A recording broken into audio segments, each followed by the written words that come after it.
Yo, yo, yo, check, check, 1, 2. All the early arrivals, let me know.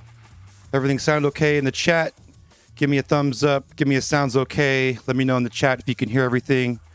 Hear the words that are coming out of my mouth.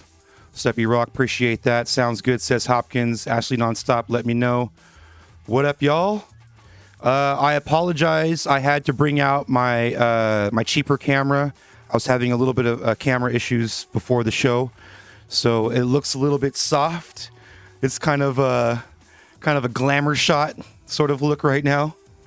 I apologize for that, but you know we're gonna run with it. We're gonna use this. This is like a $15 webcam that we're using today. It doesn't look terrible. Also, like I'm not mad at it, honestly. So, but yeah, I broke my fucking camera today. My bad. I got to order a new one now. Don't run over the USB cable with your chairs. Because that'll kill it every time. Looks fine, you diva. Yeah, right. What's up, Chris? Jump in the Zoom room if you guys want to jump in. Let me know right now. Because I'm bringing everybody in just a second. There's the link. Sup, Gabe? Sup, Binary? Sup, Pixel Pusher? E-Rock in it. Louis Loves Choppage is here. Chopping. What up? Binary repping. Ashley Day One. What up? Lexi, Goat Gang representing. What's up, y'all? Mutant Potato Pie. See you. What's up? Gausif, welcome back. Early arrival. Appreciate that. Rude Boy Soldier raiding in with the party of 16. Rude Boy Soldier providing the background music tonight as well. Big up Rude Boy Soldier. Working hard for the 916 Junglist crew since day one. That's the homie right there. Big up Otter. What's up, man? Chica Massive representing. Low Key Drums. What up? Los Angeles in the house. What up, Resolve? Charlie Eon. What up? No Use for Anger up in it. How you doing, sir? DJ Strobe. Canada crew. Sorry, burping into the microphone. Let me get a drink of water real quick here. Holy smokes, y'all. Chat is moving today. How's everyone doing?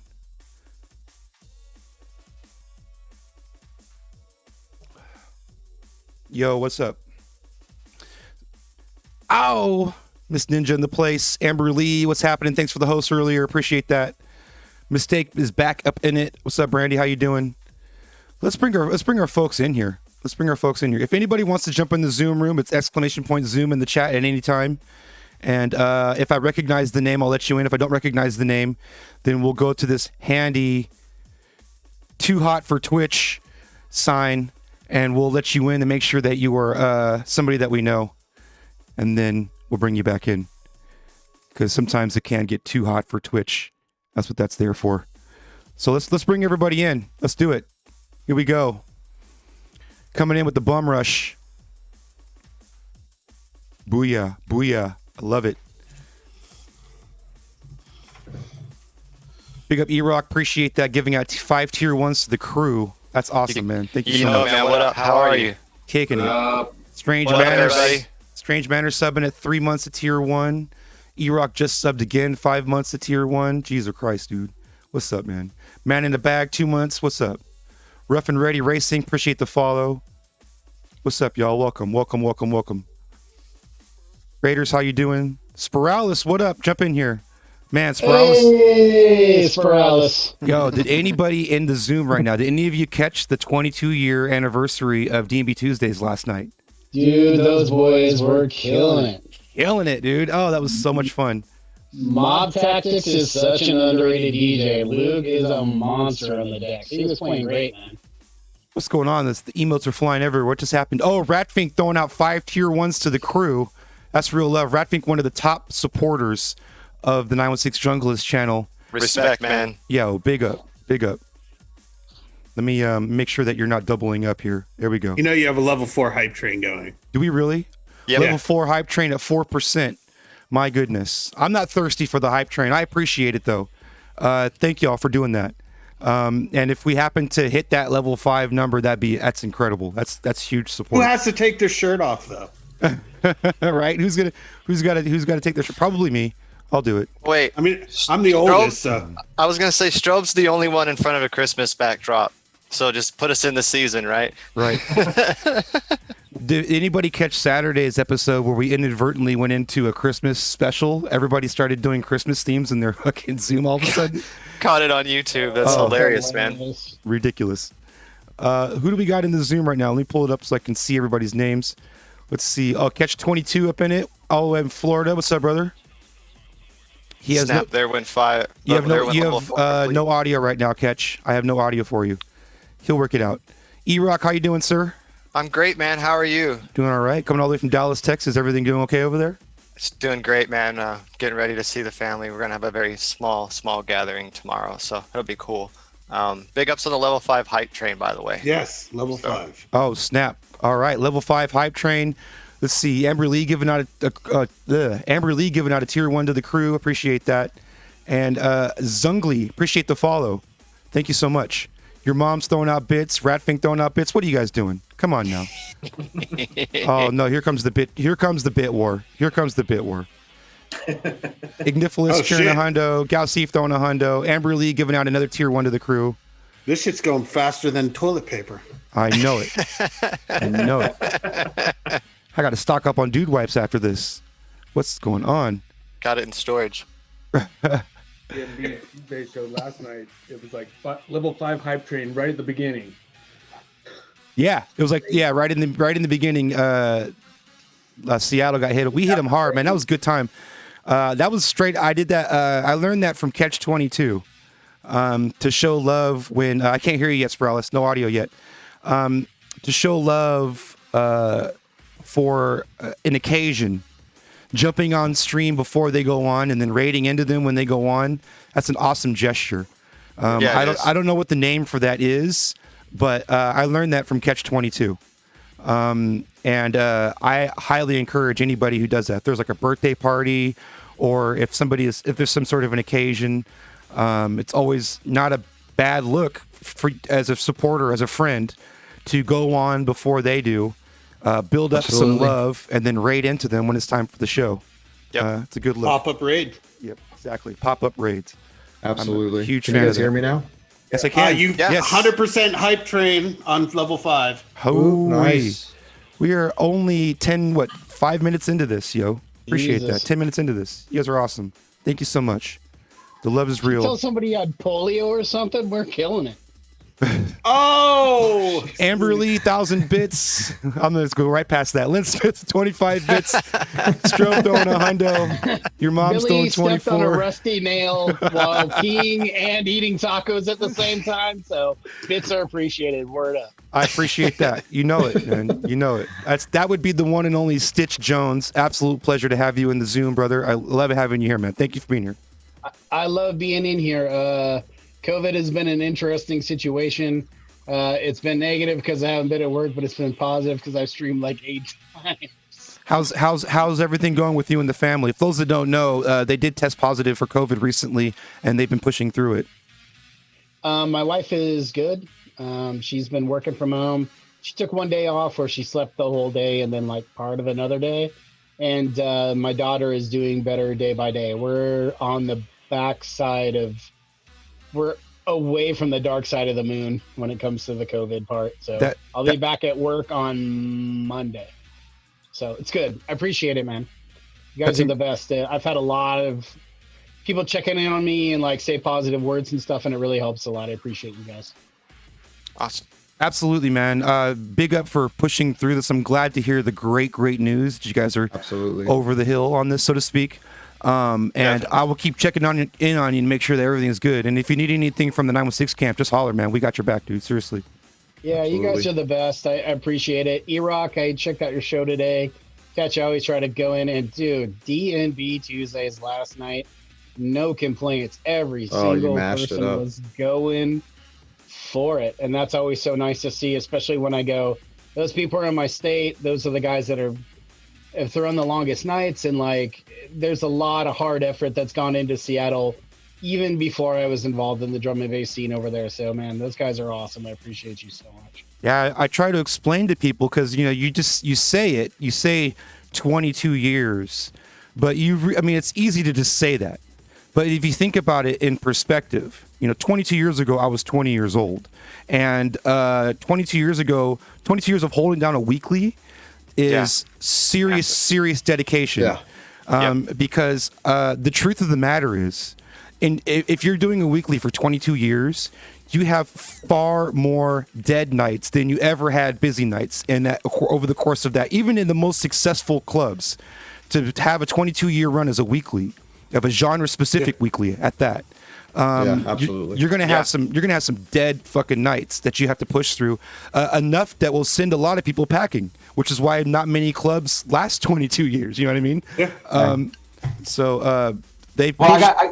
Before you guys continue on, Billy, I just wanted to jump in real quick because I'm here. I gotta go run and shit. Yes. First the fuck up. Goddamn, I had been on a Facebook blackout for 4 hours before that, so I didn't know what the fuck was happening. So my roommate, who's in Colorado right now, she called me and started heckling me like, "Hey, you got fucking hundreds of people waiting for you." This is like, what the fuck is going on? We ran into issues with the gear. So I was like trying to figure all that shit out in the middle of it. Oh man. And so it's like, hey, what the fuck is going on? And so big ups to you guys coming to support and fucking dropping a huge raid. Bro, you got hit with like 10 raids in your starting soon screen. It was like raid. Like, that was so dope. It was so dope. So many That's people. amazing. Yeah, that's a good look. So big ups to y'all first off for that. I just want to say thank y'all to the community. Because that's the big thing is the big shout out to the community, because without you guys there are no us, and that shit was crazy. I never expected that shit happening that fast, that quickly, and before we know it, we were fucking already rocking, ready to go and rolling. So it also great show too, great fucking show. I loved it. I loved it. Yeah, smashed it. Another big thing is you guys are hella generous because it took me 20 minutes to fucking read off every single name of all the people that donated. From the top to the bottom, it took me 20 minutes to read it all out. Perfect. Your moms gave mad fucking bits, fucking like Crazy Worm. Like I looked up, by the time I was done looking at all the stuff, Crazy Worm was at like 64 gifted subs at the channel or some shit like that's that. That's love right there, baby. So it was that's awesome. It was like, so it was the big love and big respect for the community. I just wanted to basically give out to the bottom of my heart. Thank you guys for really supporting us through this shit. It's been a rough time for all of us, including everything that's going on. I know we've been trying to hold it down, at least keep something, because we're doing it for the culture.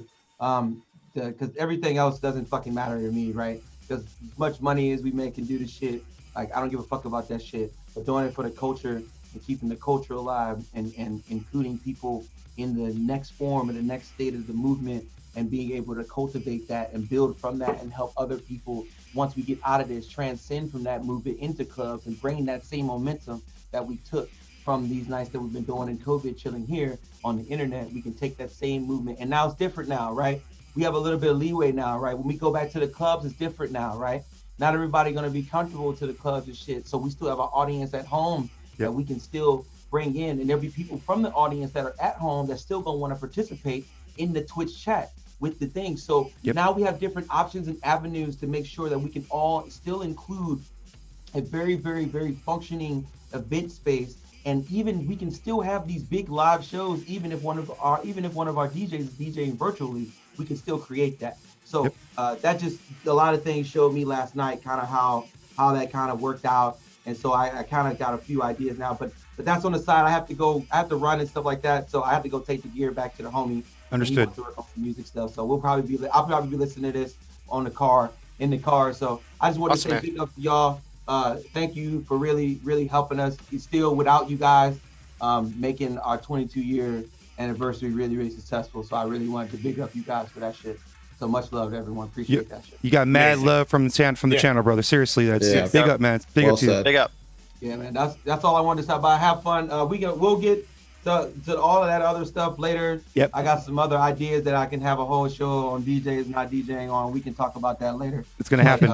It's gonna happen. Stuff. But I just wanted to drop in and say hi, and shout out to the crew, because y'all motherfuckers came in like y'all fucking took the goddamn sledgehammer to the door. It's like, hey!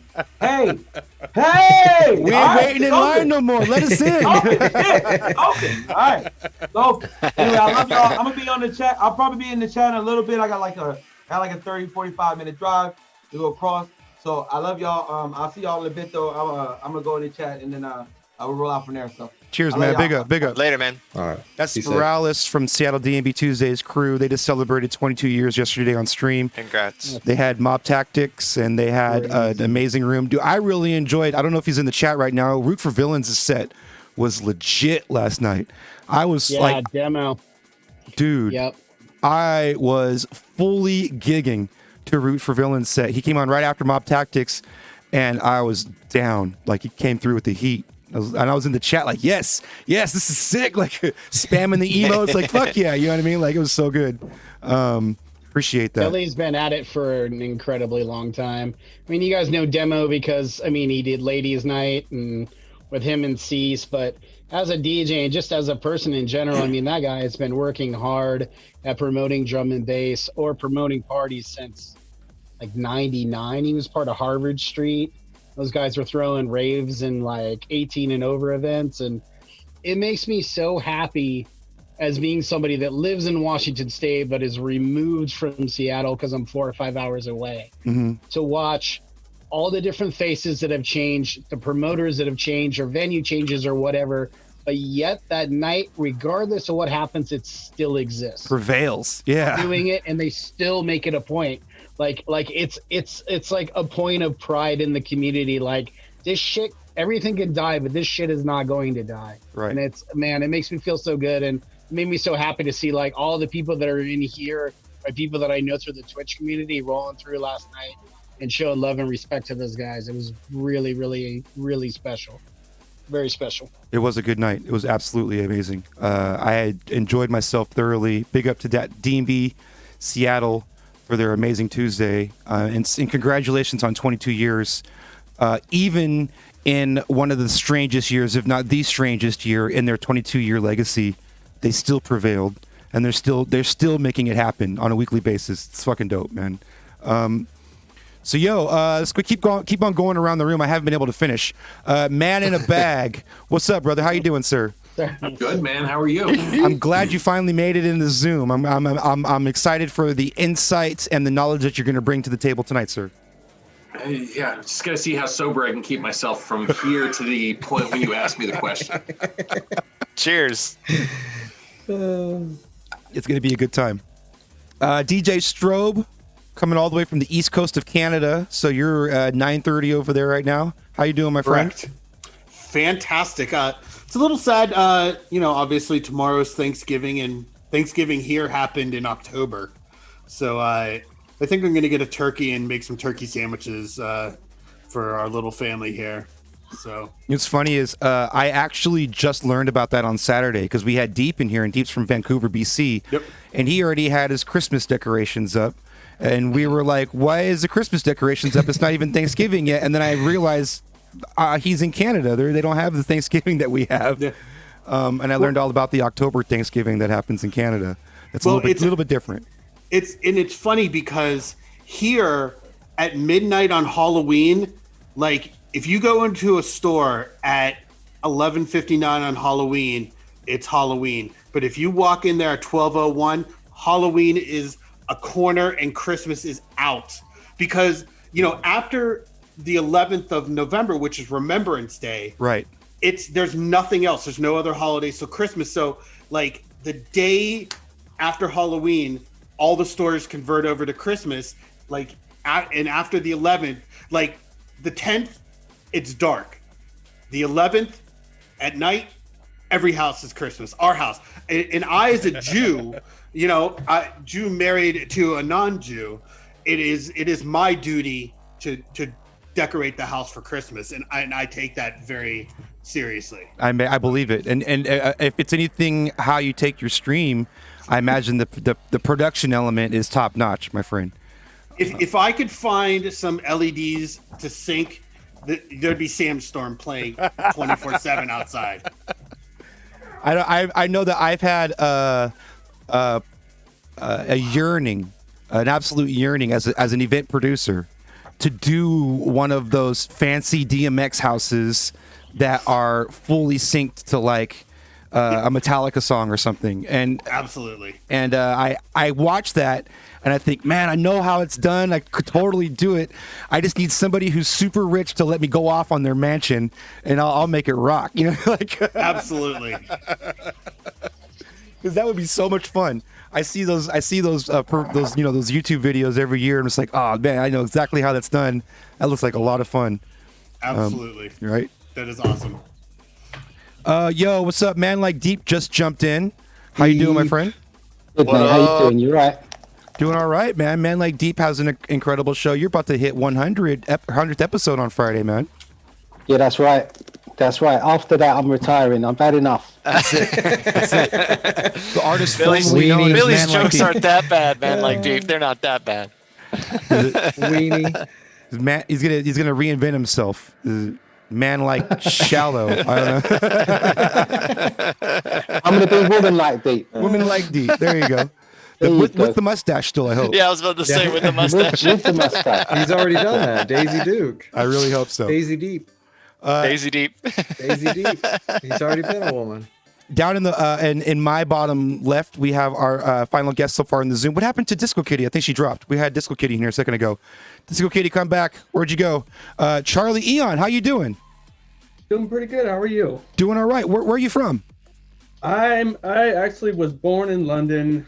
I lived there till I was 4. Moved to Southern California, and then I missed the whole. So from 4 to 10, I lived in Saudi Arabia. Wow. And then we moved to Southern California, and then about 4 years later, moved up to Western Washington. I lived in Redmond, Microsoft Town, for over 30 years, and that's where I caught the Amen bug. Oh yes. 1993, I think it was, when I found the Slipmat compilation, speed limit 140 BPM. Oh yeah. I was like, I'd never heard anything like that before in my life, and I was hooked from then on out, and I don't know. No, similar story. I found the same compilations. I found them when I would go to Tower Records as a kid, and I was looking for bass. I was looking for the bass CD. It titles were things like "It Came from Outer Bass" or "The Bass That Ate New York" or whatever. Like, and it had like warning labels on it that said may cause damage to your speakers if you play this on your stereo. Like absolutely. those old. It had to have that label, or else I wasn't buying the CD. Right. Yeah. So like, and some of it was Florida, like DJ Magic Mike and stuff like that. Some of it was like Kraftwerk on crack, like Techmaster PEB and shit like that. It was in that shelf that you would start seeing the 140 plus BPM compilations and the Moonshine Welcome to the Jungle with Shy FX original Nada on it. And that shit slaps, you know what I mean? It hits. And so like as a bass junkie with a home speaker in my trunk, because, you know, I was ghetto like that, it knocked. And so I totally gravitated towards it. And like you said, I caught the Amen bug as well. And it's been downhill ever since, I must say. It's just let us all hear. And then I moved up to this tiny island, Orcas Island, north of Seattle, where there is no scene here at all. Except for the one time I played Liquid and Jungle at the farmer's market for 3 hours, and maybe about 60% of the people liked it, and the other I got quite a few complaints behind the scenes after the fact, but it's so nice to find Twitch and find this drum and bass community. It's like beyond anything that I've ever seen. And when I was in Seattle, I had actually DJ'd at Drum and Bass Tuesdays about, I think, 4 or 5 times back in 2011, and I've been here for about 6 years, so I've been starved, and Twitch changed everything. Love that. Yeah. Absolutely love that. Same. I think that there's an interesting movement of really genuine camaraderie happening in the DJ culture in general. Mm-hmm. And I think one thing that has been a blessing from all of this, aside from the connectivity, is the fact that a lot of us are able to explore into music, like you said, that wouldn't fly at the farmer's market, but you've got enough people listening to what you want to do in here. It's like I said it before, when even in a drum and bass show live, you didn't have even this level of attentiveness when it comes to the listener.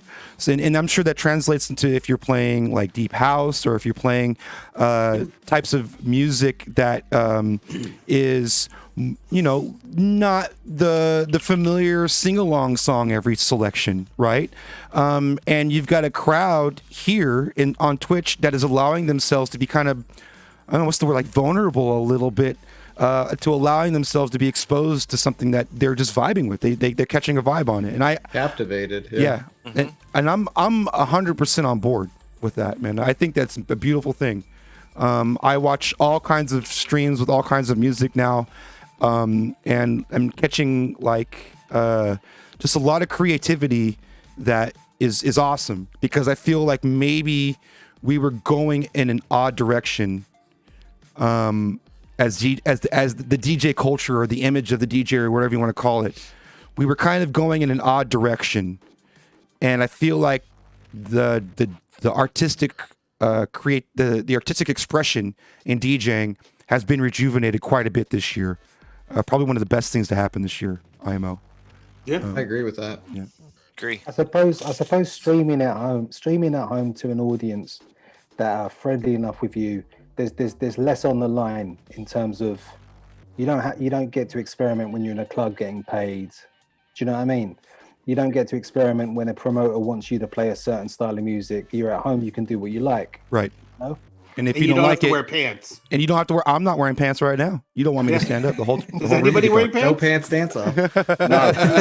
I mean, I always thought you always get to experiment. You always get to, but to your point, man, like here it's just like, well, I'm gonna flip it on its head. I'm just gonna play this. Well, hey, I'll go get some classic rock records. Why not? Hey, why, and you can just pick stuff and do whatever and create content the way you as an artist want to create. Right. Absolutely. Back to your point, that's not at a gig or wherever at the club. It was always, hey, play this genre, or I would like you to do X, Y, and Z. So here it's so much better. If it's like I want to get on and just play silly DMB memes for an hour. There's people for that, and they'll show up in drones and be happy as hell I'm there. And I love that about Twitch. I really do. Just express yourself however you want, right? It's awesome. Absolutely. What up, Josh?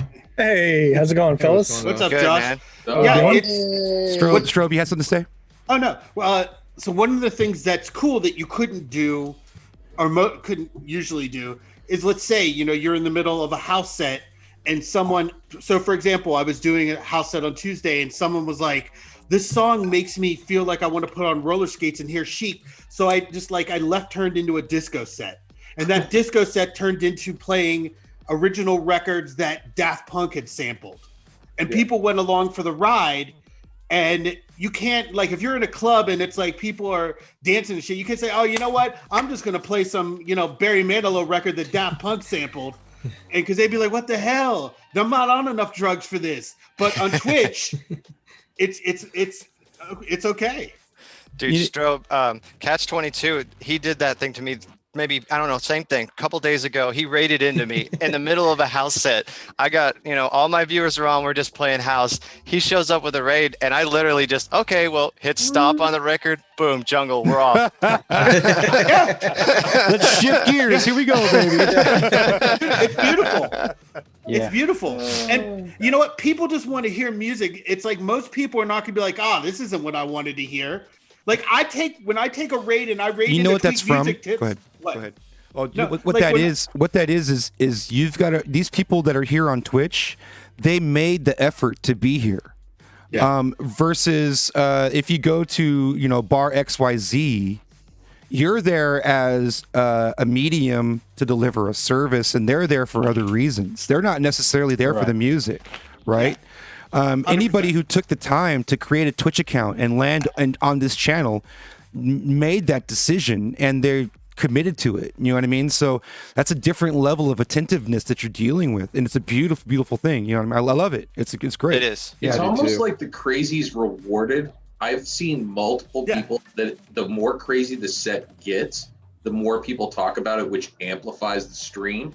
Yeah. It to me has gotten to the point to where like I've got a guy that like terrorizes me with that ya ding dong song.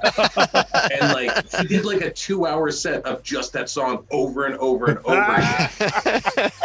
People love it. I just can't understand. It's crazy. Oh, why That's wasn't I Toto there on the for drum that? and bass scene. Why wasn't I That's there for Toto. that? I know. I'm not Honestly, following that this sounds channel. Josh, how you doing? How's your stream today, man? It was great, dude. Man, like Deep came through big with a raid from me, and then like immediately after, I got raided by like a drag queen community of gay folks. Awesome. And I was playing breaks. Awesome. And Oh, they were sick. kinda- Nice. And they were kind of cool with it. They were like, "This is different. I dig it." You know, a couple people ran out the door when I wasn't playing, you know, anthem-y shit. But you know, breaks is kind of like a bastard stepchild genre. My favorite sets by you. I liked the fashion of breaks you were playing. It was that had a British accent on it. Yeah, my as you can see, my break influences are very UK. Yeah.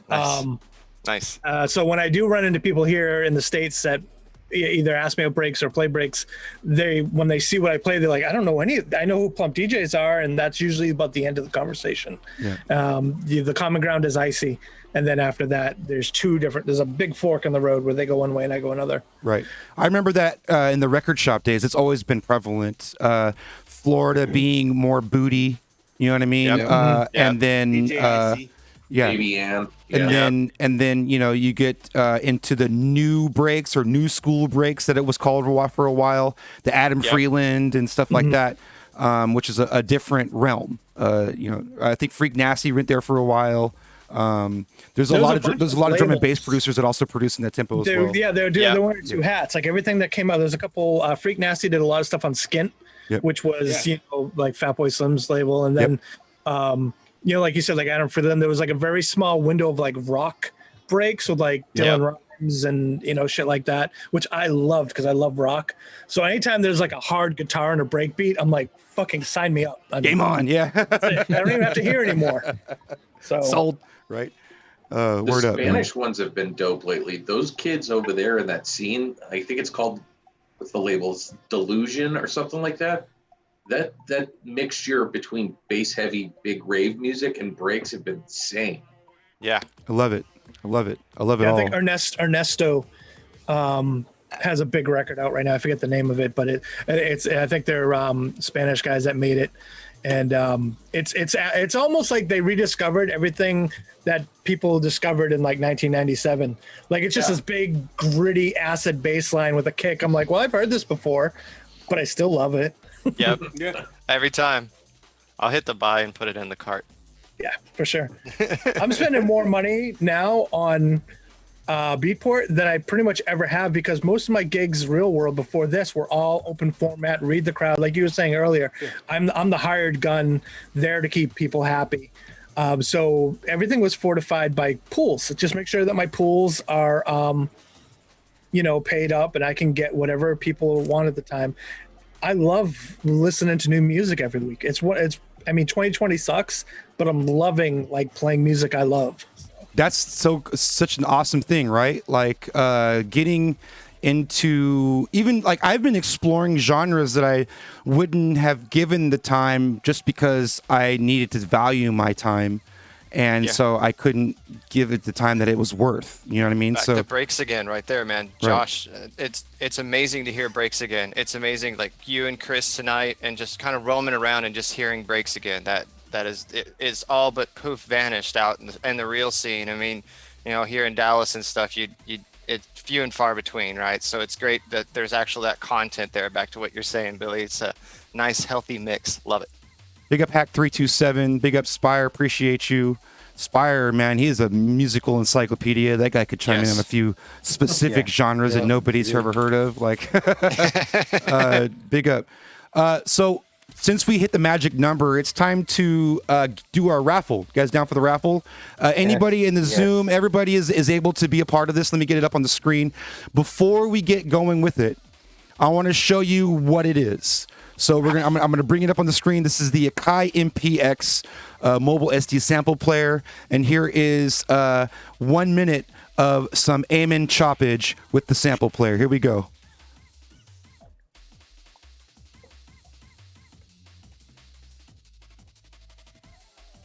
Are we allowed to enter? If not, I'm gonna back out real quick. You can enter. No audio? Is there no audio? You guys have no audio? Oh wait. Okay, hold on. I'll fix that. Here we go. No audio, Billy. No audio.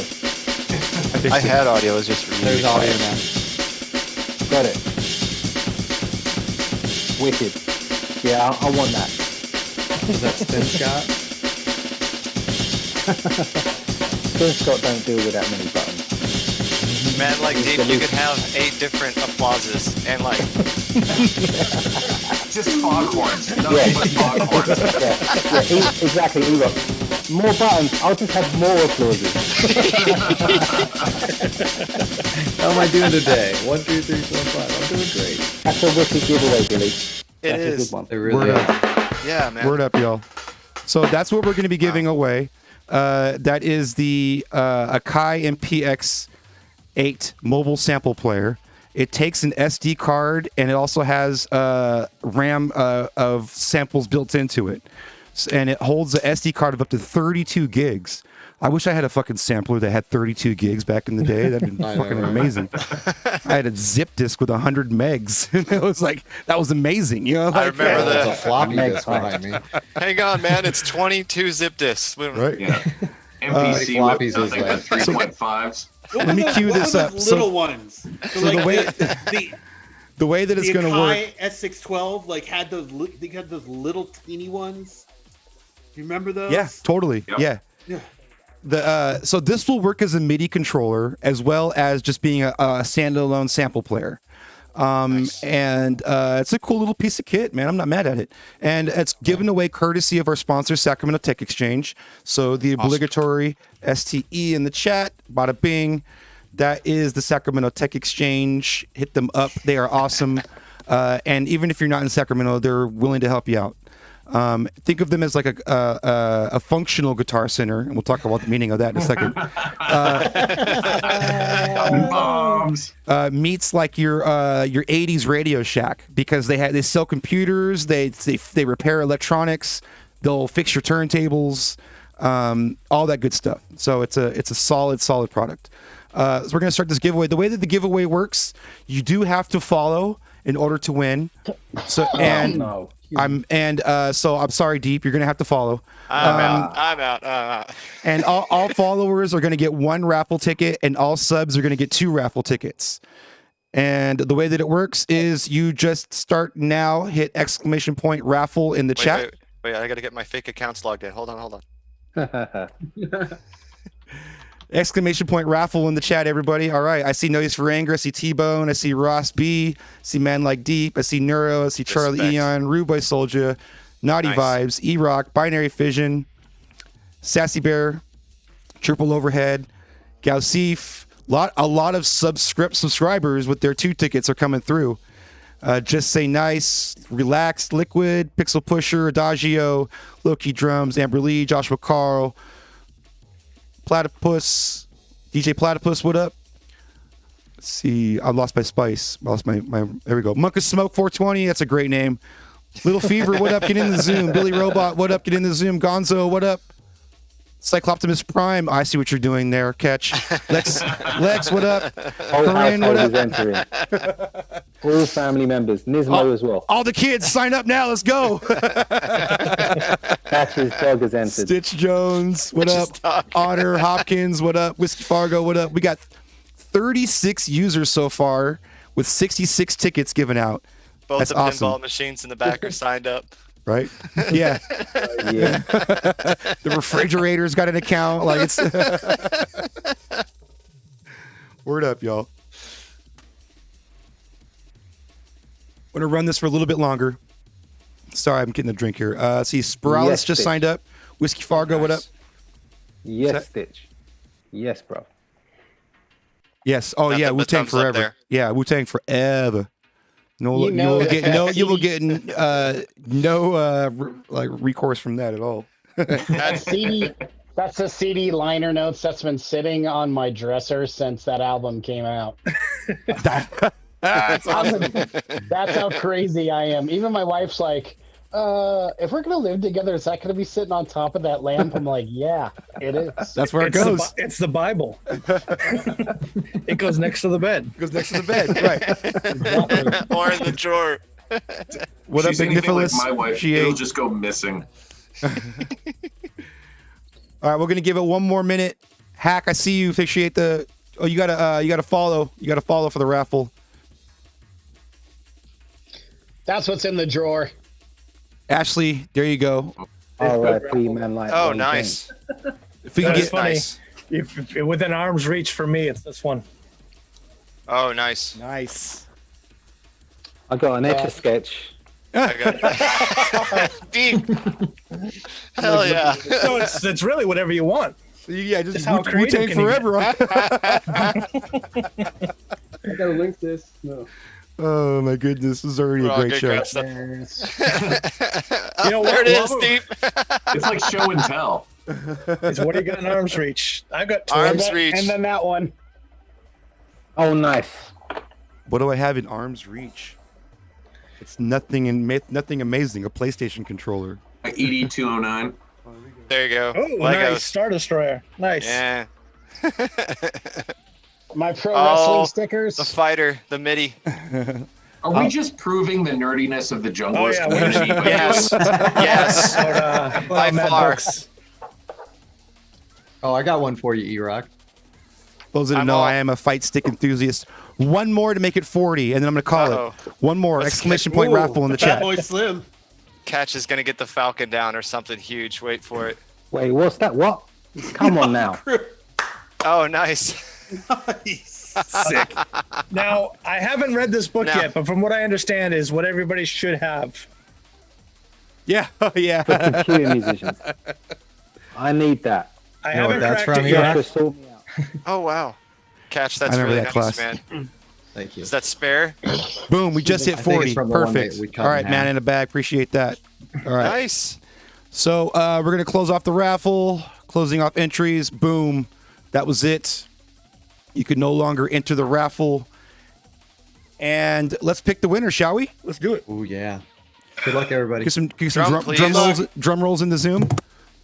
Doesn't anybody have the Akai thing? Not yet. Not yet. Who's got the foghorn? Drop the fog. No. You know what's funny is Professionals here. I've sat down to set up the soundboard for this show more than once, and then I stop and think it's so much funnier making all of you guys fucking do the fucking sound effects instead. That's what you need, a soundboard of all of us. There you go. With your faces, so I know which one I'm. Yeah.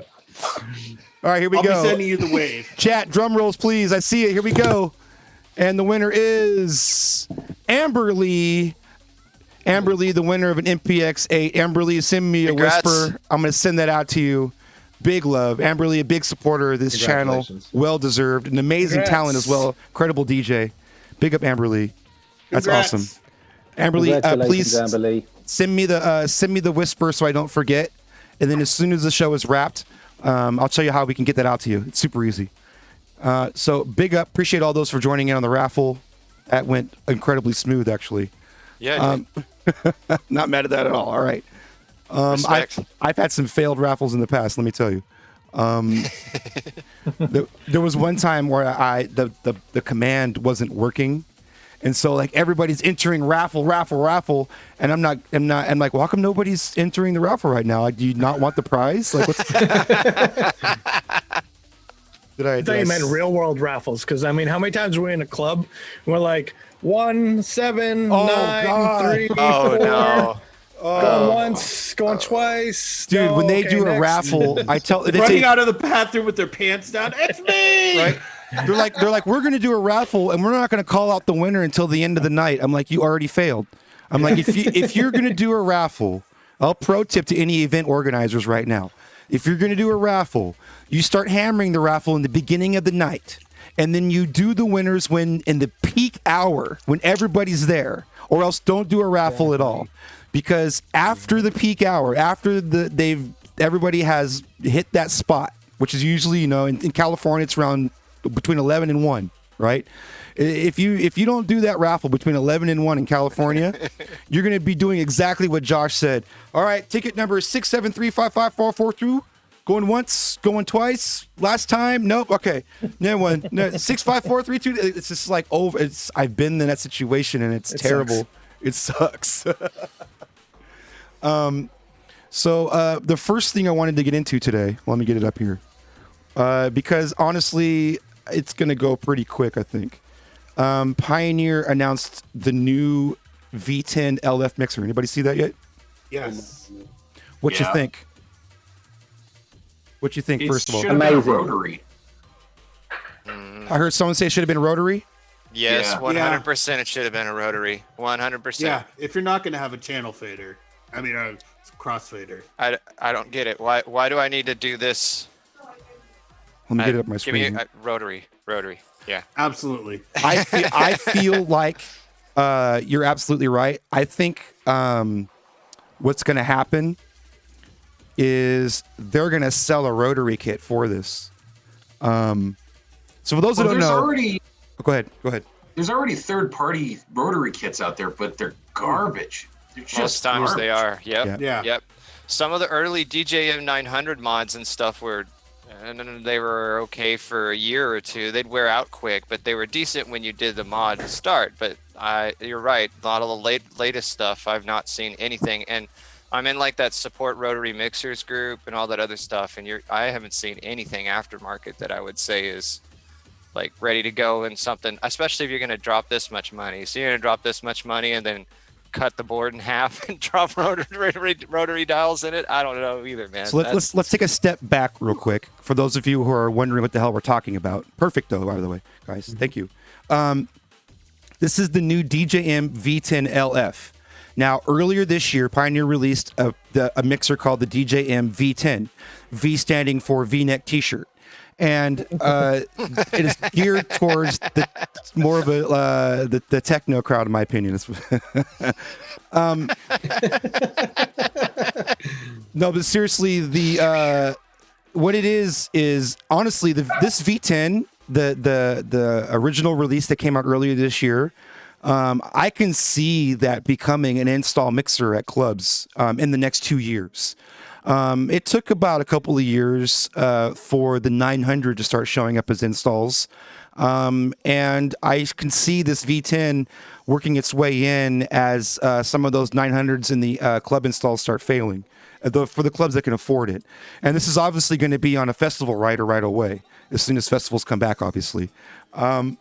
Now, what's dope about the V10, before we get into the LF, what's dope about the V10 is all the effects, ability for send and return effects on it, and the internal send and return effects on it, and being able to assign those to individual channels. Like, I think that the flexibility on this mixer is uncanny. Like, I've never seen a DJ mixer with that much flexibility. It's fucking dope. And then there's a compressor on it as well.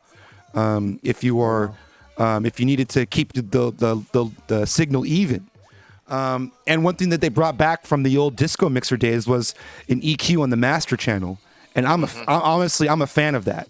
I love the EQ on the master channel. We got an expert coming in right now, actually, Cleveland Terry, which is dope. Big up Cleveland Terry. He'll be in just a second. He's connecting right now. So the DJM-V10, I was a fan of.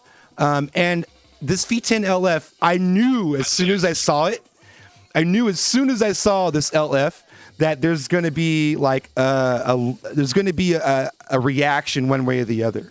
Now, I'm going to stay on the positive side because the reaction of not having a crossfader go get an S11. Like, what are you doing with a 19-inch mixer anyways? If you are, scratching to the point where or if you're a heavy crossfader user to the point where it's like detrimental to your use, the S11 is the mixer for you, in my opinion, right now. But if you are mixing with the channel faders already, and even drum and bass DJs, I see Billy Robot talking about it. A lot of us are simply using the line faders to mix, and having these long line faders is a desirable thing. So I'm not mad at this, but the rotary kit would be clutch. I saw that right away too from the folks that were chiming in with from the niche market that's this kind of designed for. I knew right away they're going to be like, yo, just go full Bozak and put rotaries on it. You know what I mean? Like I saw, and I'm not in disagreement. I love mixing on a rotary mixer. It's totally different. It makes me mix differently. And it's fun. You know what I mean? It's honestly, I feel like it's a limitation, but I have a fun time with it. So I've never been mad at mixing rotary. I remember Rain had the one with the giant fucking gold knobs. You guys remember the Rain rotary mixer? Oh, that was so meaty. I started on a Yuri. Like, that was my first one. Oh, the Uris? Dope. Yep. Yeah, the Uris were Same. sick. Me too. What do you guys think about this mixer? What do you guys think on the chat? Let me know. You can't scratch it, right? Rotary X fader hybrid for the win. Yeah, that'd be kind of tight. I see that. What else we got in here? I'm looking at the back panel. It's intense. Yo, there's a lot coming out of this mixer. There is, man. Yo, I was the looking at some V10 of the DOS stuff too here. The V10 is no joke when it comes to I/O. You've got, let's see, so we're looking at it here. By the way, you guys don't mind if I cook, right? I can cook and be on here at the same time. As long as you make enough for everyone, man. I was about to say, you got to make enough for everybody. Make it for everybody. Aiden's not here. As long as it's not ribs. As long as you're not Sweet Baby, using Sweet Baby Ray's on it. Yeah, exactly. Yeah, you're not ruining some ribs by soaking in Sweet Baby Ray's. No, I got to go easy today because we have a full. I mean, look, my wife has been cooking. She cooks one time a year, and it's for Thanksgiving. Right. So she's got sweet potato pies. We got macaroni and cheese, and she's hooking it. It's the only I cook in my house, so this is the only time she cooks. So she does it all day. I'm making spaghetti today. I'm making it easy because I don't even want it. I don't want it to be even close to what I'm going to eat tomorrow. You know what I'm saying? Yeah. So this is what I got. The pre-Thanksgiving meal is clutch. It's got to come in quick. I would have ordered pizza. It's got the avocado oil. I see that. You got to use the avocado oil. That's all I use. Game on. Same bottle. So this has got an old school MIDI DIN output, which is interesting. I see a mic input on the back, two mic inputs on the back. One of them's a new trick. The other one's this balanced 1/4 inch. I see a gang of XLRs across 6 channels. 1, 2, 3, 4, 5, 6 channels. Phono inputs on 6, 4, and 1. Or no, 6, 3, 4, and 1. Which I guess that makes sense because you really want your phono and line inputs to be on 3 and 4, which would be in the dead center of the mixer. And then if you want, are they switchable? It looks like you can only the phono inputs on the back. I'm reading from the back of the mixer. I see inputs on 1, 3 because we're not rich. We can't get one of these shipped to us. 1, 3, 4, and 6 all have phono inputs. So that's 4 turntables if you wanted, and then you have line inputs all the way across. You could do six CDJs on an analog input. I see 6 CDJs digital as well. You guys see my mouse moving around it. And then, let's see. I see a digital master out. Yep. That's SPDIF? It's not SPDIF. It's a 3-pin XLR style, which actually I prefer that. SPDIF in a festival environment is stupid. Like that cable is always a consumer level cable. The light pipe style that they had before. That's like straight out of Circuit City. Like it's so. What's funny is I'm not even 100% familiar. It's just AES EBU output. That's single XLR female. It's AES EBU. AES EBU. What's the AES? Isn't that a digital out? It's a digital out. Yes, exactly. It also has it sends data out of it too, so you can talk back and forth to it. Yep, So. exactly right. That's exactly right. So it's a digital interface that allows you to not only receive the signal of the audio, but it also sends digital information through that pipe as well. Usually metadata of some sort. Yeah, the visuals. A lot of guys come with their visuals that are synced up to their music, and for the rear of the house to the front of the house, they usually run that. Yep, that's exactly right. And then we've got, looks like 1, 2, 3 stereo sends, and then 3 stereo returns. And one of the stereo returns is a multi IO. Nice. Yeah, so I'm guessing you could actually use that as an auxiliary if you wanted to, which is pretty awesome. This is a flexible freaking mixer, yo. It's got an RCA Master 2 output and a record output. Record output is clutch, especially for streaming. If you wanted just a easy, straight up output that was RCA for some reason from this, you're good to go. But it's got the ProLink XLR Cat 5 on the back as well, so that's perfect. No, but it doesn't have there's an no Ethernet wireless. hub. I can guarantee you, no Ethernet hub. No Ethernet hub though. That's Maybe weird. maybe it has a breakout box. Did you see anything there? I don't see anything about a breakout box. Nope. It's only one Ethernet port, which is kind of whack. You would think that in these festival configurations, there's be more than just one link port. They should have basically a 6 port switch, in my opinion.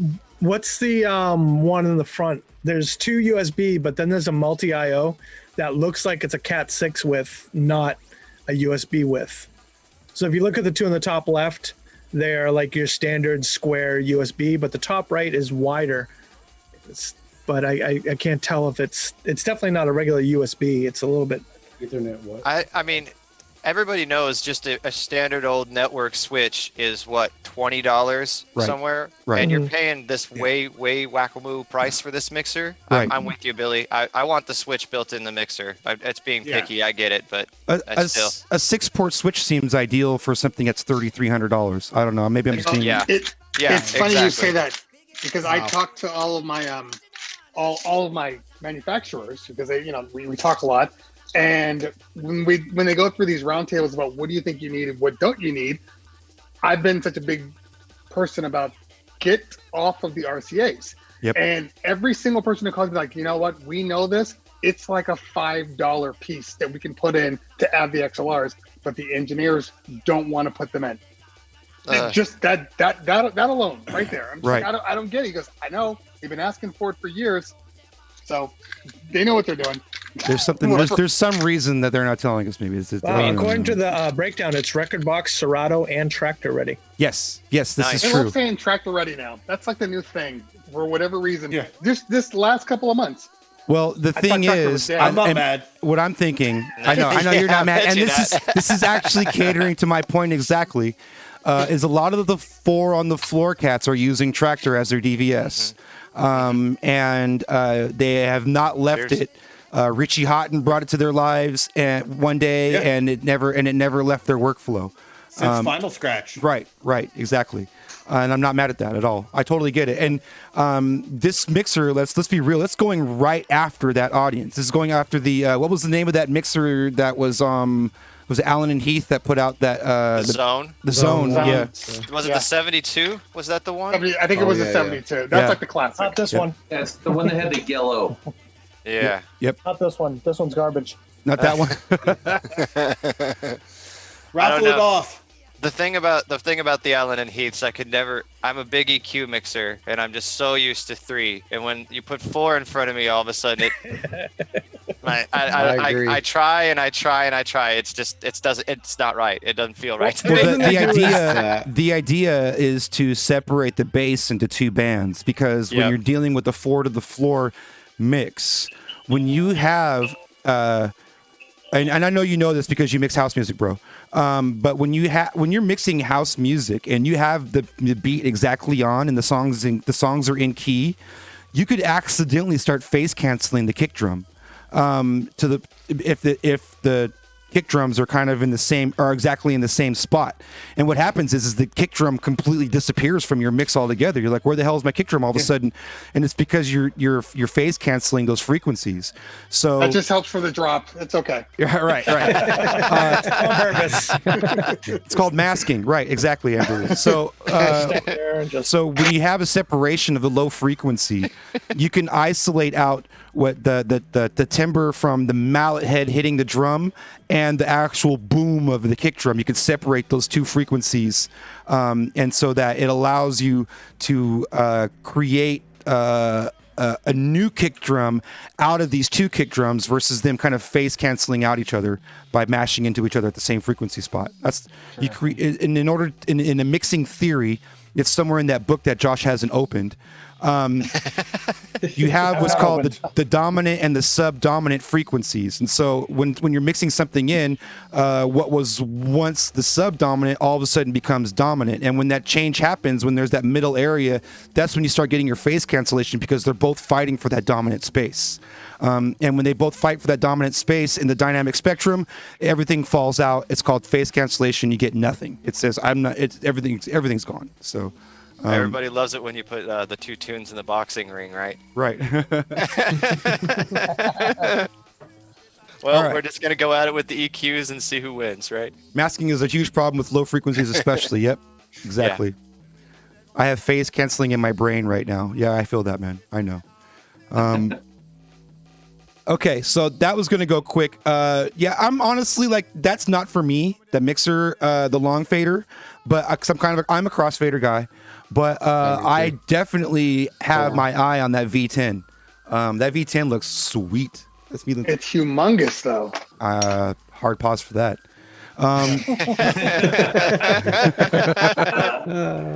Billy, your camera angle when you're live, Billy, though, if you had the long faders, it'd be like. Oh yeah, especially if you have if you've got that 10 millimeter wide angle lens and that the monster fisheye, right? Insane. Is Darth Vader in here? Oh, what's up, Darth Liquid? What up, man? I see you. I was like, Darth Vader's streaming right now. What's he? Yeah. Actually, you know what? We could actually fader bomb right now. You guys want a fader bomb? Let's see what he's doing right now. Let's see. Hold on. Let me look at him up. Let's see. Is he on? He's doing the rock show. He's on. Okay, hold on. You guys, let's troll Fader for a second. You guys want to troll Fader for a second? Absolutely. Yes. Okay. Why let's not? do it. All right, hold on. Let's see here. Let me get him up on my screen. I'm refilling the beverage while you do that. Be right back. Okay. All right, we're gonna. Ian, will you go in the garage and get me another one? Let's see here. Okay. Yeah. I need one of those. Just ask there's somebody Fader to right get now. you a drink. All right, let's bring his audio up here. He's working hard right now. That's not what I meant to do. I'm surprised nobody has jumped into his room and ratted us out yet.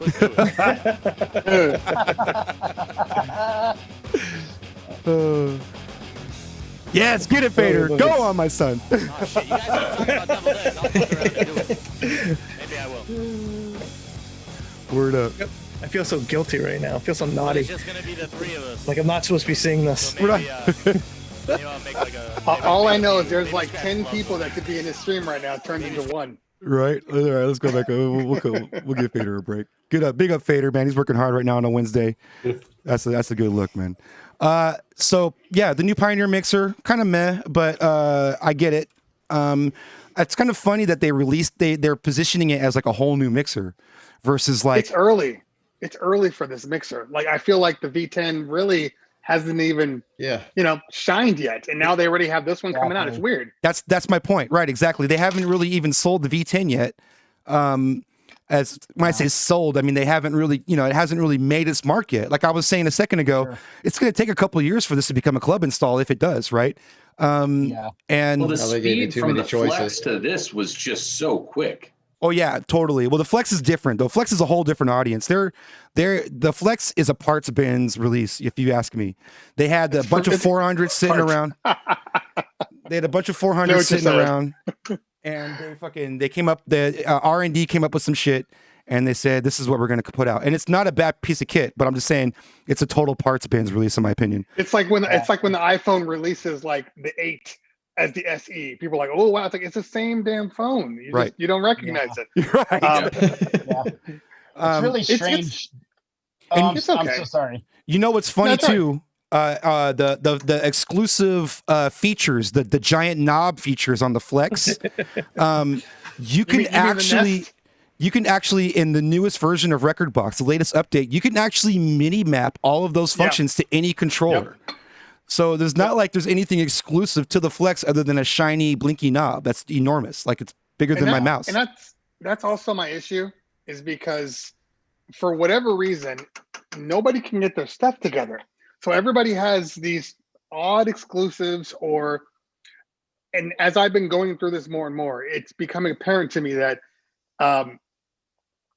Serato and Rekordbox, first off, completely different animals. But even the way they program things, even the way they assign things, like they don't want to do too much to separate one product from another. So they'll tell you, no, we can't do this because it's going to affect the other people that are using another controller. So sometimes Serato's limiting things just because they want to keep things kind of the same for everyone. So if I open up my Flex and then I go to my S11, the buttons are supposed to be close to the same. Right. But that's if you're buying a controller, I don't think it really matters. A controller's personal. Right. So it's not the same as moving, nobody's buying a Flex and then going and moving up to CDJs. Like that's a weird jump. I just do what you're gonna do. I see the Flex being an addition to a production studio where they just want like a DJ setup to add to the mix of things. And I can see like in it, they don't want to they want something that's still a comparable workspace, because it's almost the size of a 1000, right? It's huge. So, it's big. Yeah. Right. So they didn't necessarily need all the I/O of a mixer. They didn't really need a fat master preamp or anything like that. They just needed a sound card and tactile controls.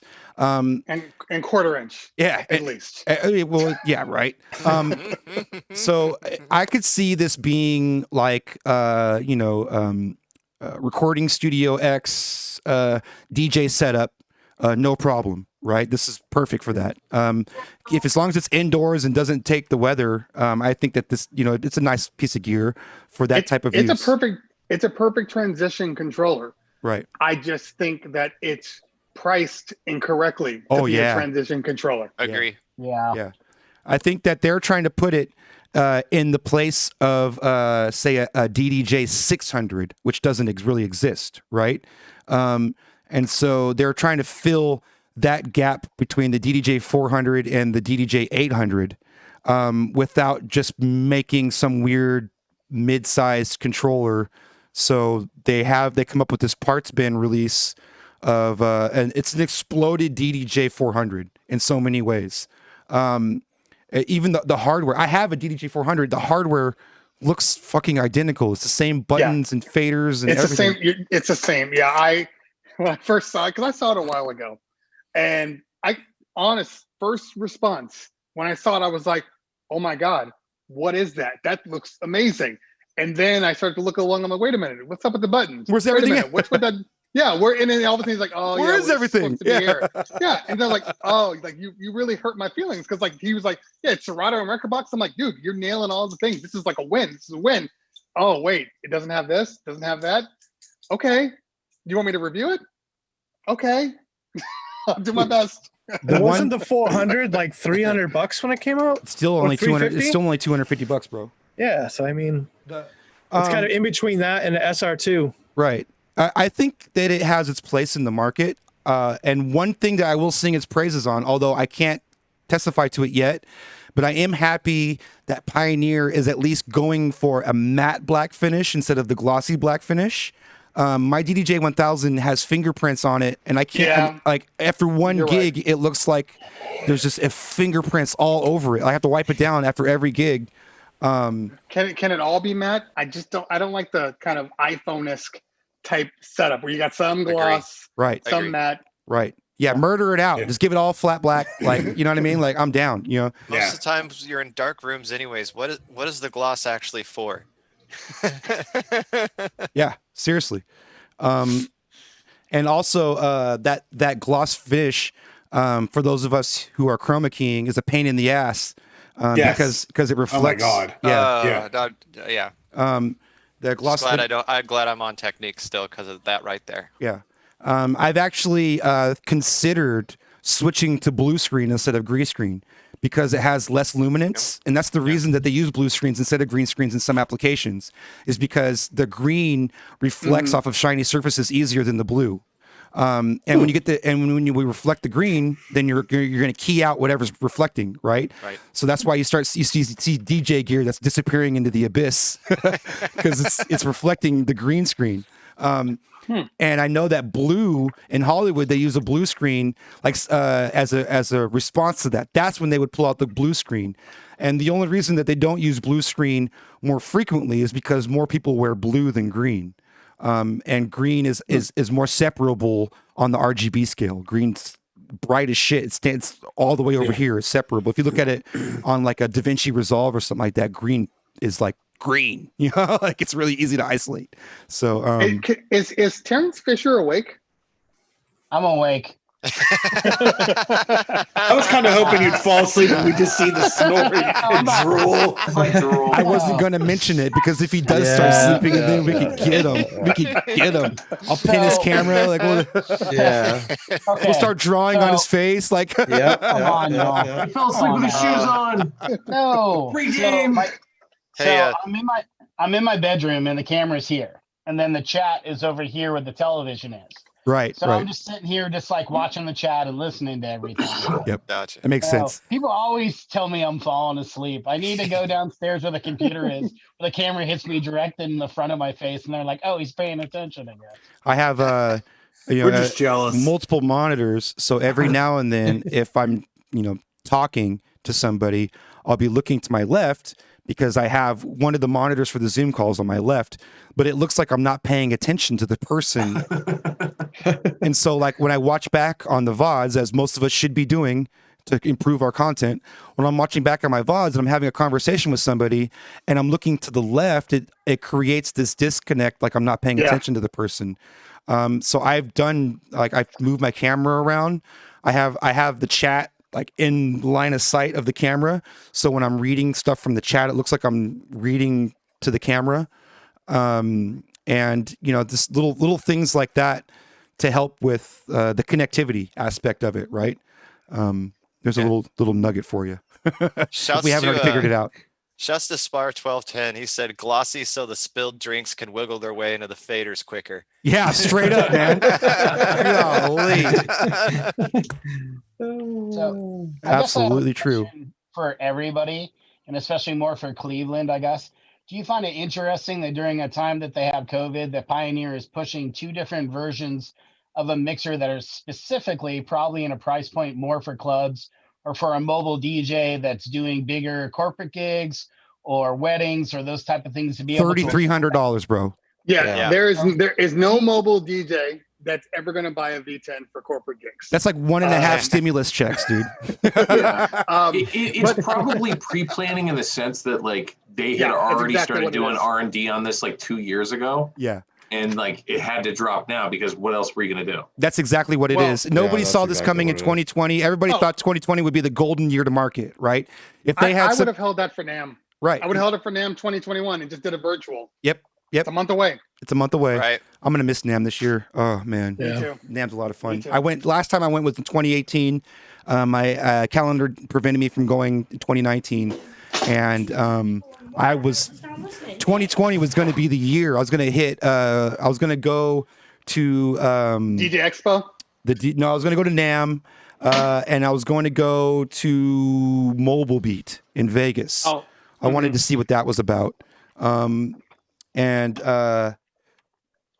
hang out with the bowling shirt massive. I was gonna say polo shirt, but yeah. That's my people, man. I love it, dude. I'm down. I love it's all part of the culture.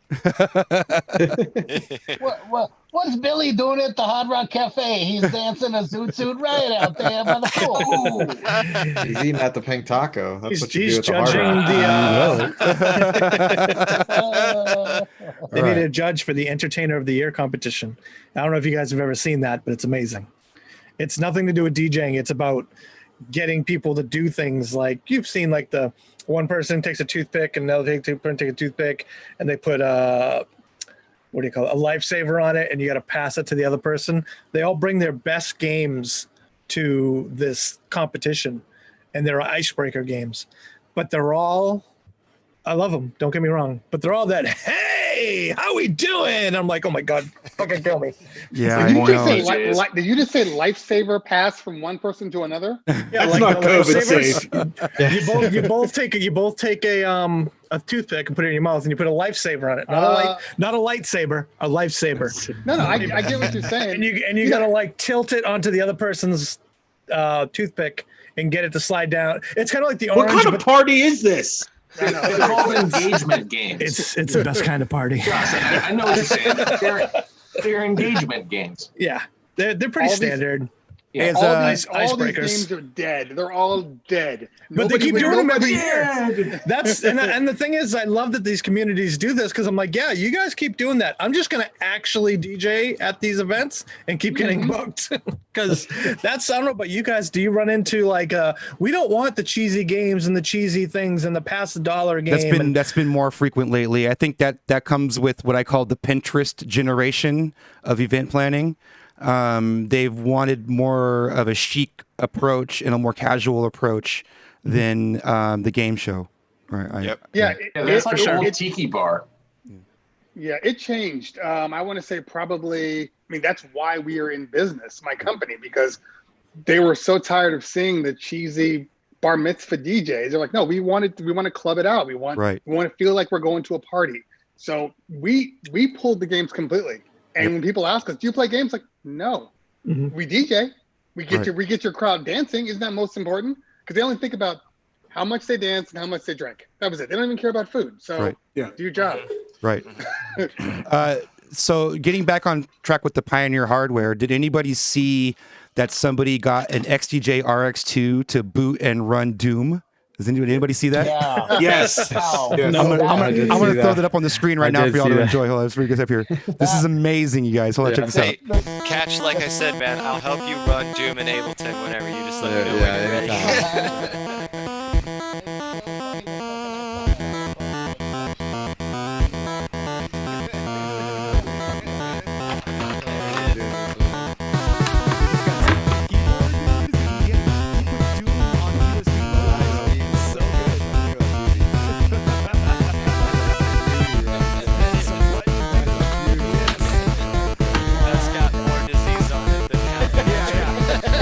That started keyboard right there, dude. That started COVID right there.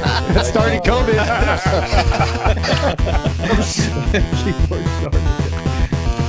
Oh man, it's Look very how good it runs, dude. Look how good it runs. That cannot be real, dude. Is that real? The computer I had originally when I dude. DJing. Oh my goodness. That's a supported device. Some Yeah, DJs do. Hey, so how cool would it be to like have a prearranged set? You just show up with a controller, you drop the prearranged set, you plug in your keyboard, and you just stand up there and play Doom. Like they do. They probably do anyway. Just act like it's completely normal and just wait for somebody to say something.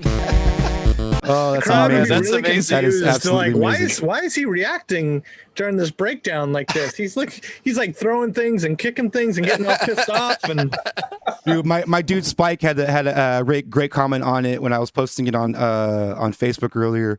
He said, I wish that they could have mapped the controls to the controller. Then I would have something to do while I'm playing trance. well, you can play Pong, right? Does Serato still have Pong in it? You can use control surfaces to move the Pong paddles, and you can play Pong. There you go. Yeah. I forget how to unlock it though. It was like Serato 1.9 that was in there. I remember that. Yeah, totally. It was with the I remember when I first got my 57 SL, which has come out of retirement recently.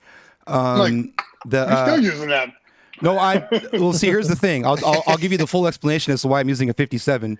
It's because I never bought an S9 because the S9 is garbage. And I was waiting. Wait, hold on. Are you one of those it sounds like crap guys? Yes, the S9 sounds like garbage. It does. It does. And it had all those XLR issues in the very first release. I don't know if you guys remember the Rev A had all of them. XLR, RCA, they were all crap on the back end. Yeah, exactly. And so I did not get an 11-inch mixer. And then I went the way of a controller.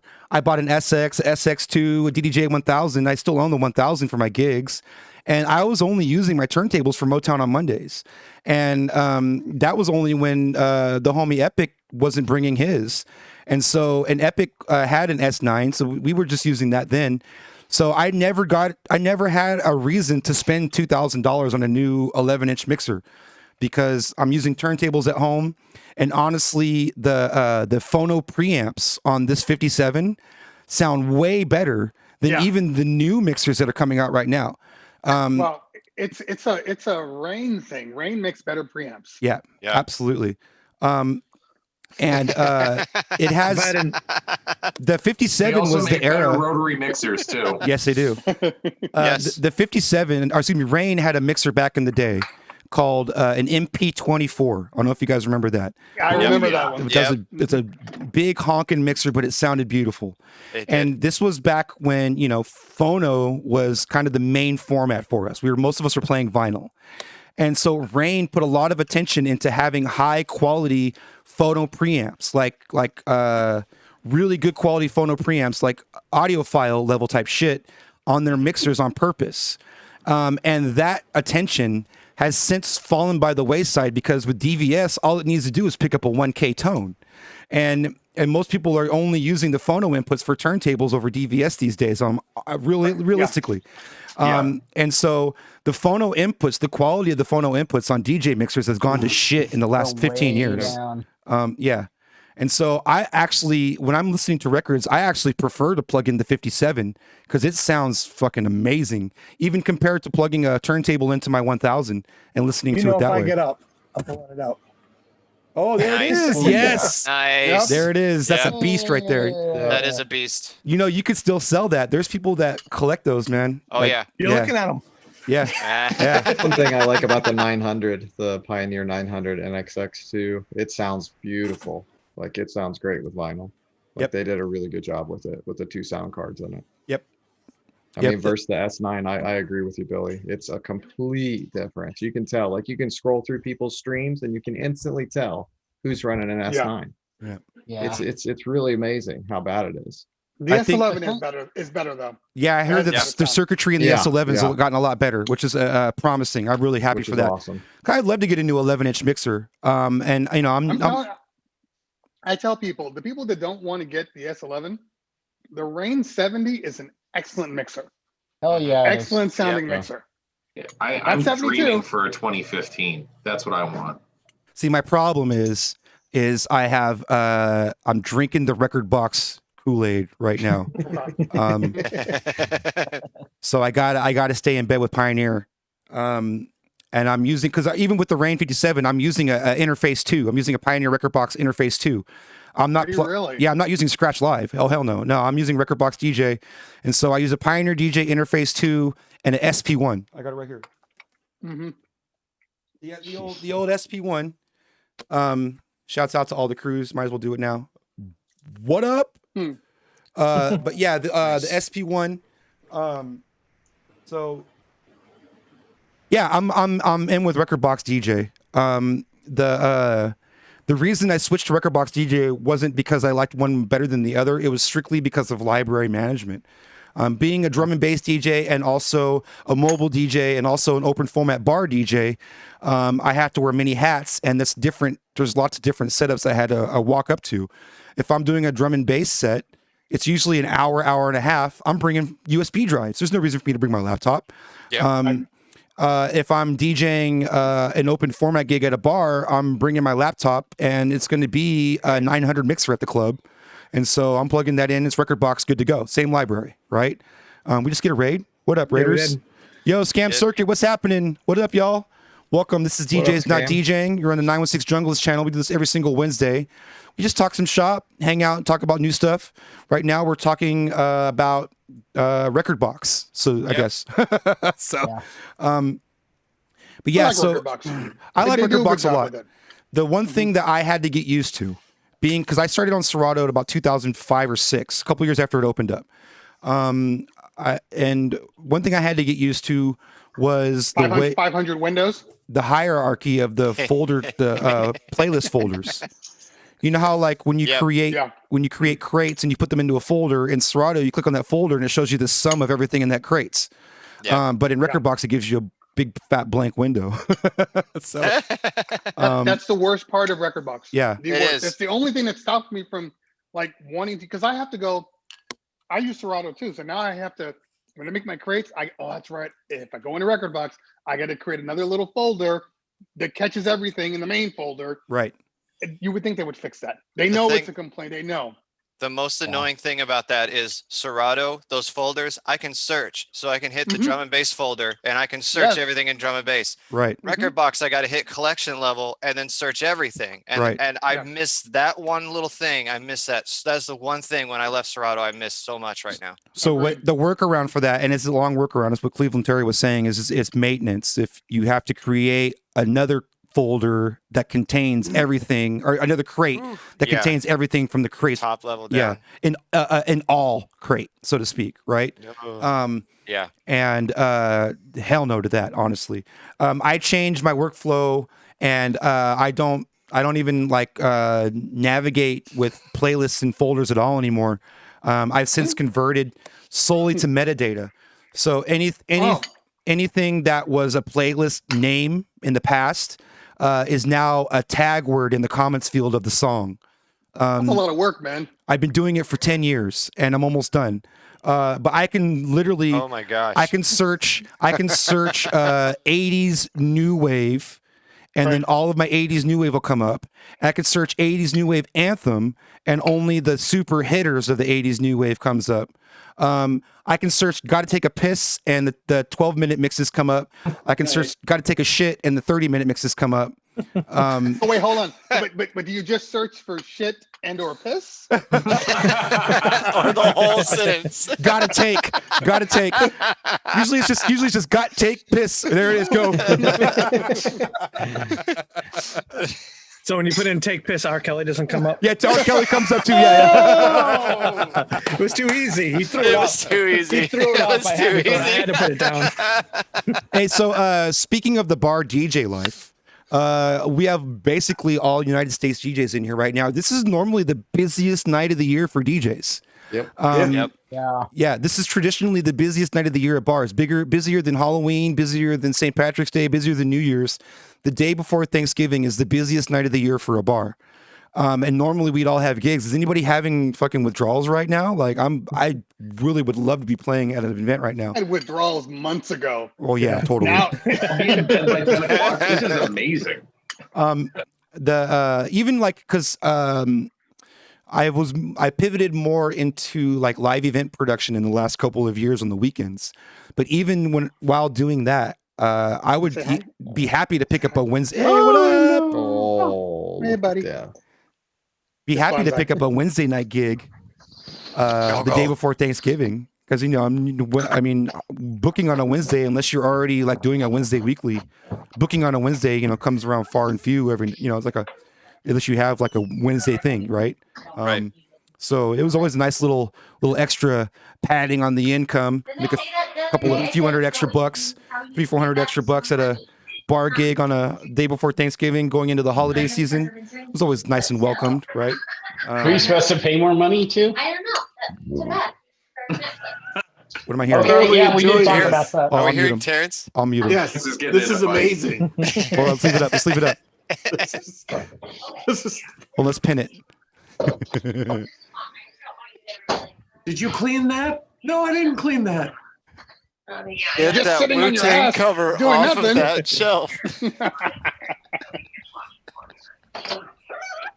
Top shelf content tonight, y'all. how long Love you it. gonna be talking to those group of DJs? Oh man, You that want is, some of this? that is not the first time that has happened in the Zoom Nope. room. No. That is not. We had a healthy one on a Saturday one Hi. time.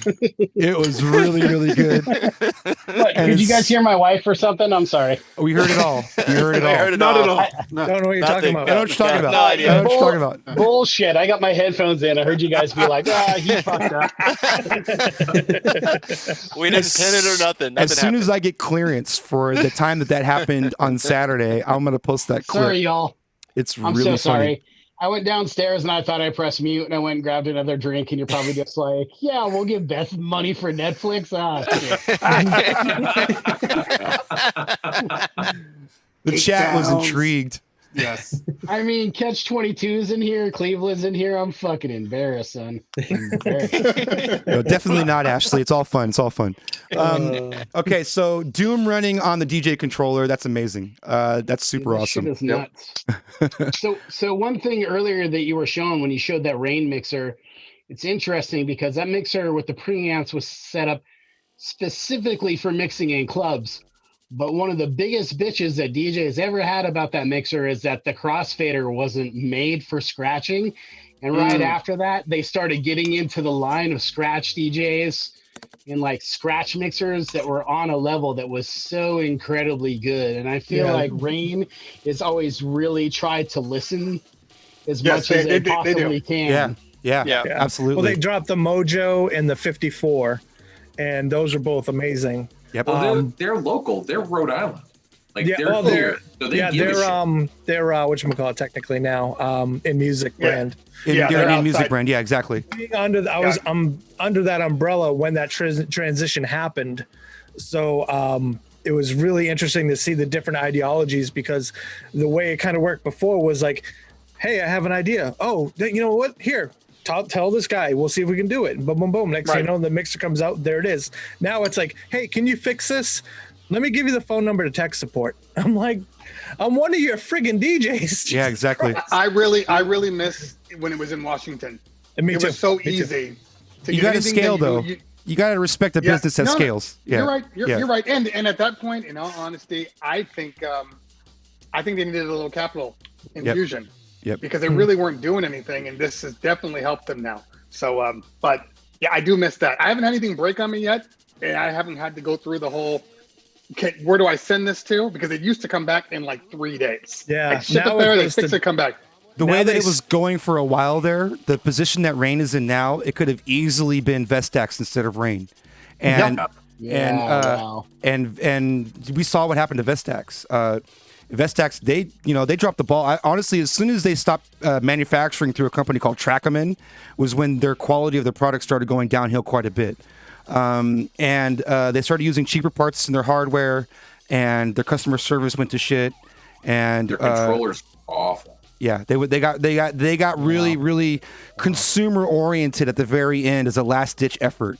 They came out with one. If they came out with the PMC 05 or 07 Serato version, I'd probably buy it. Yeah. People were putting Serato boxes in their old 05s. I didn't know about any of the stuff that happened behind the scenes, and one day just on even maybe even the email popped up, it was like Vestax 05 Pro 4, $75, like open box. I'm like, oh hell yeah, I got it, and it was one of the new ones. Dude, so bad. Hold on, so I'll be right back. insanely bad. I mean, when I first got back into DJing, I picked up I think it was it the 250? There was like, it went from like 250 to 350. It was something like that. The controller? Yeah, the controller. Oh, yeah, the VCI. Yeah, the VCI. And like 2 weeks into having it, the jog wheels, both of them just gave out on me. And I had it for like 2 weeks, and I was just like, this is ridiculous. And I jumped over to Pioneer. I actually know 2 guys that swear by the VCI and still use it today. Like they're still using Scratch Live. Look and swear by that thing. Billy, what do you have there? Dust. This baby is old, dude. Right It's so there. old. Right? I'm dropping dust balls. The Right 05 now. Pro, Collector's right? items now. Oh, Those hold on. things are Let me like read $1,000. something to you. Let me They read something are. to you. I bought this shit a long time ago when I was 18 years old. Okay, this is when it was still built by Trackman. Their older manufacturer. Before they even had hamster switches in them. They didn't even put the switches in them yet. Right. Serial number 960047. This is an old original series fucking Vestax from the year it was released. Number 47 on the fucking serial code. Wow. That was the first company mixer that we purchased. Yep. It was a Vestax.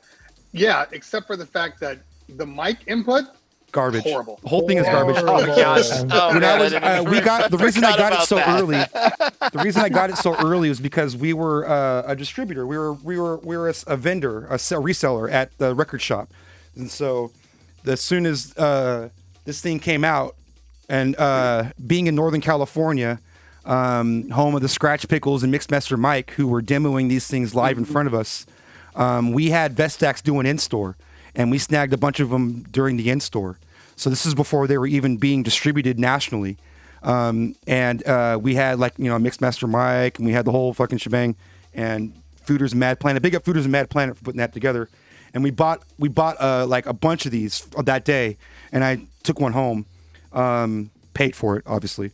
But yeah, serial number 960047. So the year is 96, number 47. So old school. That's insane. Did anybody have was it the Typhoon or the Tornado, the quadraphonic mixer that they put out? It's like a 07 Pro with a 4-channel audio out. So the idea was you had front and rear, and Qbert did this thing with a joystick, and he did the joystick, and the noise would actually travel throughout the speakers in a circle. They only did a handful, but I don't know anybody that got it. I only saw it and was like, well, that's cool if you got the stupid money to put the speakers up, but I still haven't met any. I figured maybe one of you guys would have it, but not I. Has Qbert's mixer even come out?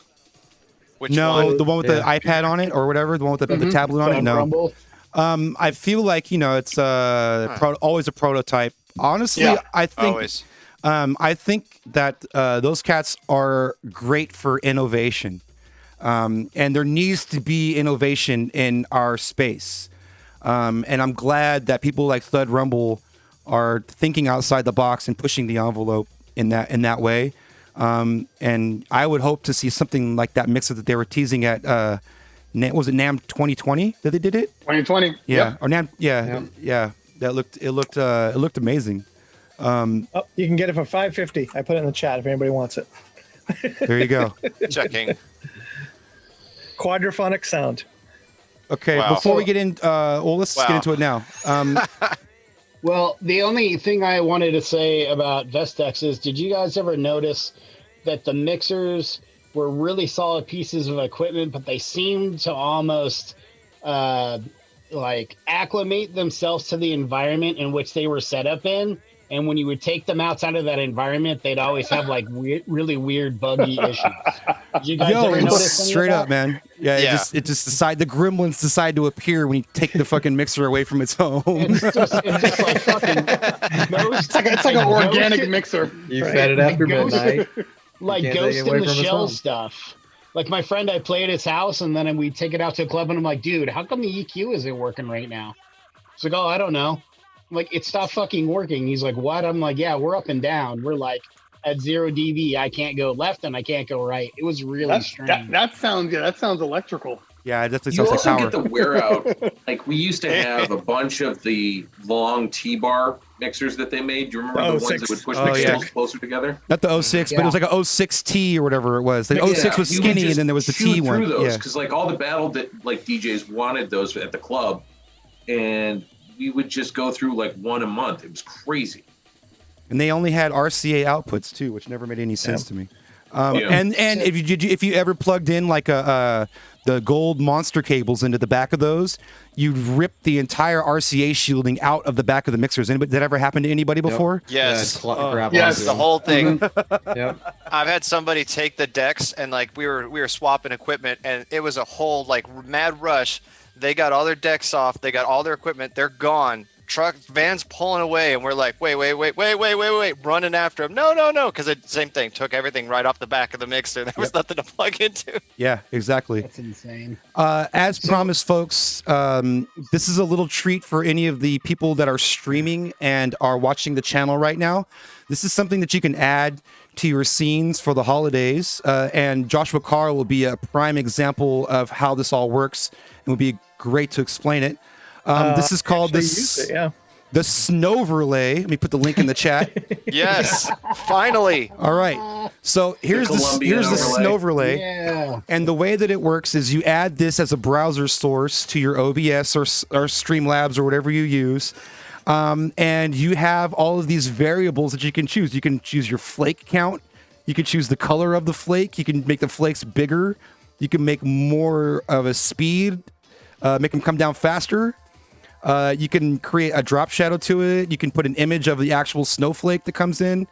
And it will add some holiday flavor to your streams. It'll make it snow. Now, Josh, being the genius that he is, has already come up with the way, and I can see E-Rock's gears turning, of making this a channel point redemption. I did. Yep. And Nice. not only did you make it a channel point redemption, you had two different scales of snowing.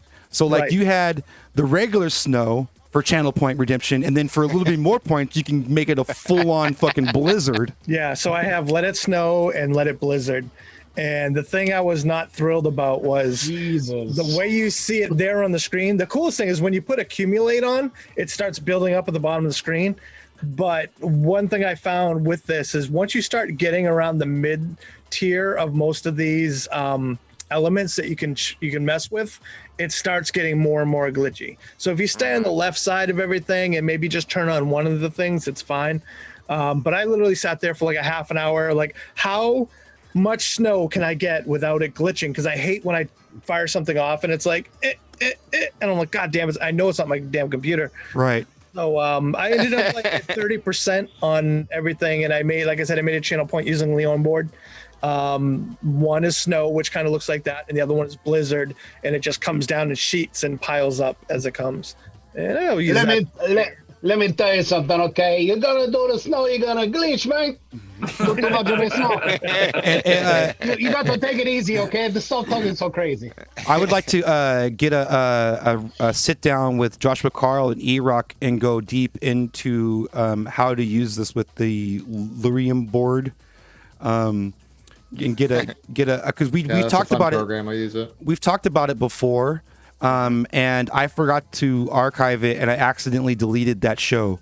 And that was really, really useful information. And so I would actually like to do a focus on it in a future episode, if you guys don't mind. Yeah. Awesome. Sure. That'd be awesome. Outstanding.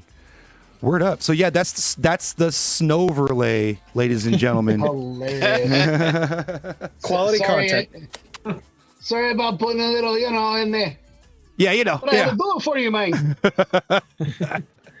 Let me tell you something. I'm sitting in my bed. I'm feeling comfortable, okay? Having the drinks. You can hear me talking to my wife about Netflix, okay? I'm embarrassed, man. Fucking embarrassed. Before we get into the final topic of the day, there's one more thing I wanted to talk about. GlitchCon happened this month over at Twitch, and that is Twitch's live version of TwitchCon. They had to do a streaming version of TwitchCon this year for obvious reasons, right? Yep. And one of the things that they posted on their Twitter in the last week was that they've updated, the games, IRL, and music directories so that they have a better description of what they are. Let me get Cleveland back in here. Excuse me, sorry, I got a frog in my throat. And so I'm scrolling down here. I'm like, okay, cool. Games, nice. IRL, cool. I get to music, and now for those of you that are just joining us for the first time, we've been going heavy on Twitch's music licensing and DMCA for months, since April. And if you want to see me go off for 2 hours straight on DMCA on Twitch, search DMCA Twitch Billy Lane, and you'll get a YouTube result. That's me. I talk at length for 2 hours. You can also, I think, !YouTube or !VOD in the chat to grab that. But here's my point. The music directory, let me bring it up on the screen. Oh, it is on the screen. Good. It says, the music directory is a home for musical artists and all the best live performances, music production, and special events. It is organized in a series of shelves that feature different types of musical content, and it also offers a way to stream broadcasting music creators and events by different trending genres. Okay. And if you look at their examples, they've got somebody singing into the microphone, somebody playing a guitar, somebody playing a piano, somebody playing the drums. What don't you see in this picture or even mentioned at all. None of us. What don't you see? You don't see Us. Exactly. So Not anymore. Not anymore. Right. And this is an interesting position that Twitch has been taking when it comes to music lately. And I get it. And I hope that this doesn't mean that they're planning on bunning DJs. Because if you actually go to the music category, fuck it, let's go right now. Let me take a look. Let's see here. If you actually go to the music category, let's see what we actually see when we go to the music category. We got Fader. We got a DJ. Miss Ninja's up. Audio One's up. DJ. All DJs. I haven't seen Get rid anybody. of your tags at the top. What's that? Get rid of your tags at the top. Are there any tags turned on at the top? Nope, no tags. Yeah, I have the same thing. I have IRL and creative, and it's Yeah, trending. See, Oh, there it is. Let's see. Okay, let me get rid of this then. Let me get rid of this. get rid of those. Just leave electronic music. Well, I mean, technically, get rid of all of them. How do I get rid of them? Should just hit. Yeah, you can click them off. You Oh, got it. Click them off. Okay. Yeah. I think you're clicking them on that way though. They're off now. Now it's on, right? Off. Oh, Think maybe with you're the- right. Yeah. Yeah. So hit the radio. Yeah, hit that one too. Yep. Now they're all off. Okay. So now that they're all off, and it's not being skewed by tags, I still see nothing but DJs. Yeah, nothing but DJs. Yep. On the music category. well, Billy, go to I know you're- viewers high. My point here is that Twitch is not acknowledging what the music category really is. There's one. Well, Not hold on, DJ. Billy. If you go to sort by viewers, Okay. so I have more people doing other shit. Sort by Viewers, viewers high to low. Yeah. Yeah. Okay. So we Okay, got a then we DJ, disappear. DJ, somebody playing keyboard, DJ, somebody playing guitar. Okay, so a little bit. Somebody Nice. in Ableton, DJ, Nice. DJ, somebody playing piano, DJ. Like, I'd say still on every row of 3, you've At got least one. at least one of them's a fucking DJ. Yeah, Billy, exactly. I don't know if it was like an official after party, but like for them to come out publicly and kind of like push this alternative agenda of like live music, the after party was hosted by my buddy AC from Philly. So like they had a DJ. They had a playing DJ. the after party for TwitchCon.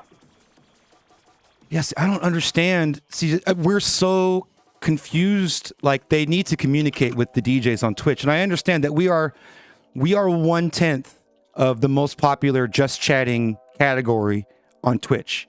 We are 1/10 of their numbers, and so, but that's the entire music category. I'm really confused about their language, and I really hope that there is a change coming, and Twitch is going to help usher that change in, because the change is inevitably coming. I hate to break it to the RAAA and everybody else out there, but this type of music delivery, this type of media is not going away. We're not going to stop doing this, and I just don't think that we are in a good position right now with Twitch as far as their language goes, and it's really frustrating because we're over here, we're doing the damn thing, man. We're building the communities, we're bringing people onto Twitch, we're making they're partnering us, you know what I mean? Like, Yeah. So it's totally confusing whether or not we're supposed to be doing this and what we should be, what's the right thing to do is. Because I guarantee you, everybody, and I've said this before, everybody in this room, given a legal option, we take it. Jump. If we had an option, we don't even Yeah. have an option to do this according to Pay the the law, subscription tomorrow. right? Yeah, exactly. And so, yeah, it's really, really frustrating. And I don't see this type of media delivery changing. This is the reflection of both technology and the social environment that we are in. This is a product of it's bigger than just technology. This is how we communicate. On music, my top one from high to low is Insomniac. Yeah. DJs. Yeah. Top one. Always is too, almost on that one. Yeah. So for Twitch's language on the music category to completely kind of sidestep what's really happening on Twitch, it's really frustrating right now. Yeah, because it we've been is. talking about this like anymore. since April, yo. Like and you know, and it's not, the answer is not Mixcloud. The answer is not like just trying to get away with it. You know what I mean? Like we've got to do something legit. Yeah. You know how much I hate answering, why aren't you on Mixcloud? Every single day I'm on my channel. I know it. It's said it the most frustrating thing. I can't. I'm tired of explaining it. Honestly, I want to. I want to pull. I don't know if you guys watch Harris Heller, but Harris Heller is a stream guru and has put himself in a position where he's very influential in the streaming space. And the unfortunate side of that is he's answering the same questions often. And he's got, you know, and the number one question that he's asked is, how do I grow my stream? And so he has a canned response set up on his stream deck so that when anybody asks it in the chat, he just presses the button and then just sits back and lets the statement play. Yeah. So good. So Billy, I think one of the things that's hard for me personally is, so I've been on this platform for over 2 years, and in 2018, people were like, "Oh, you should go to TwitchCon. It'll be really cool." Well, so I watched the DJs that played at TwitchCon. They put them in the front, not even in the main room where people are walking by and getting in to like get their laminates and get their stuff. And I'm like, you know what, man? I am not interested at all in trying to push forward a DJ format where you're going to stick me outside and not put me in with everybody else. So because of that, I've never been interested in going, but now things have grown so much in the last 8 or 9 months that people said, "Hey, we're all going to go." I would go. They hired a new music director this year. Josh knows the guy, I think, or at least follows him on Twitter, right? Yeah, we have a cordial relationship. Awesome. That's why it's one of the reasons why my whole entire perspective of DJing on this platform has changed, because I feel like we're important enough to them now that they're starting to say, okay, we're letting you guys know that are involved in this end of the scene that these record companies or these people that own this music are going to come after us, and we're going to try to do our best to protect you. It's mostly distribution. Gaming community would do if they found out like a bunch of gamers who've never been on the platform before decided to come to the platform and all of a sudden all got partnered. Now I'm not talking about like ninjas and shrouds and guys like that. I feel like this community, this DJ thing that's happened here on Twitch is the only one that when you walk through the door, a handful of people were handed partner. Just like, oh yeah, you have no followers, you have no community, you have no nothing, but you have this, or you know this person. Here you go. Here you go. Here you go. Partnering is arbitrary. I know that for a fact. Cleveland Terry, with your following on YouTube, you should be partner already. And you're just not talking to the right people. 100%. Yeah, you're just not talking to the right people. And they are partners arbitrary. The stats that they make you chase inside Twitch is just a gauge, but really all it is somebody at Twitch hitting the switch. You get a check mark, and the way that it works is you got these people that are coming into Twitch instantly partners. If you do a little research on them, you'll see that they have 40,000 people following them on Instagram. They have they have 40,000 people following them on YouTube. You know what I mean? Like NGV was partnered immediately. E-Rock was partnered immediately, just because they just took a look real quick and they're like, okay, we want you on here. So So and I get it. I'm never hating when that happens to people. I know there's a guy. What's his name? Anand. Anand. Thank you. He's like the guy. Okay. And I know certain people that have talked to him and immediately they've been partnered. But I don't have that contact yet. So, I feel you. So where I was kind of rolling with this was the fact that there's people at Twitch giving out partners to DJs that to co-sign what Terrence was saying. Right. Well, but I mean, it also means that we're aware that there's this community. So if you're not partner, like where's the communication down the line for us, or even more so for the partners? Like I'm friends with some partners, and they haven't had any conversations about DMCA stuff. Right. And I think I got to figure, like, maybe it's just because we talk about it so much, and we always have irons on this fire. If any of us get partner, we'd be like, oh, this is great, this is exciting.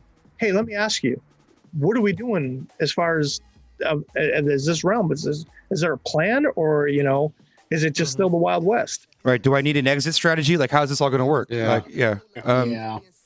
Because I love Twitch, and I love the community that's happened here, and it's been an absolute blessing in what would started off as a dreary, dark year.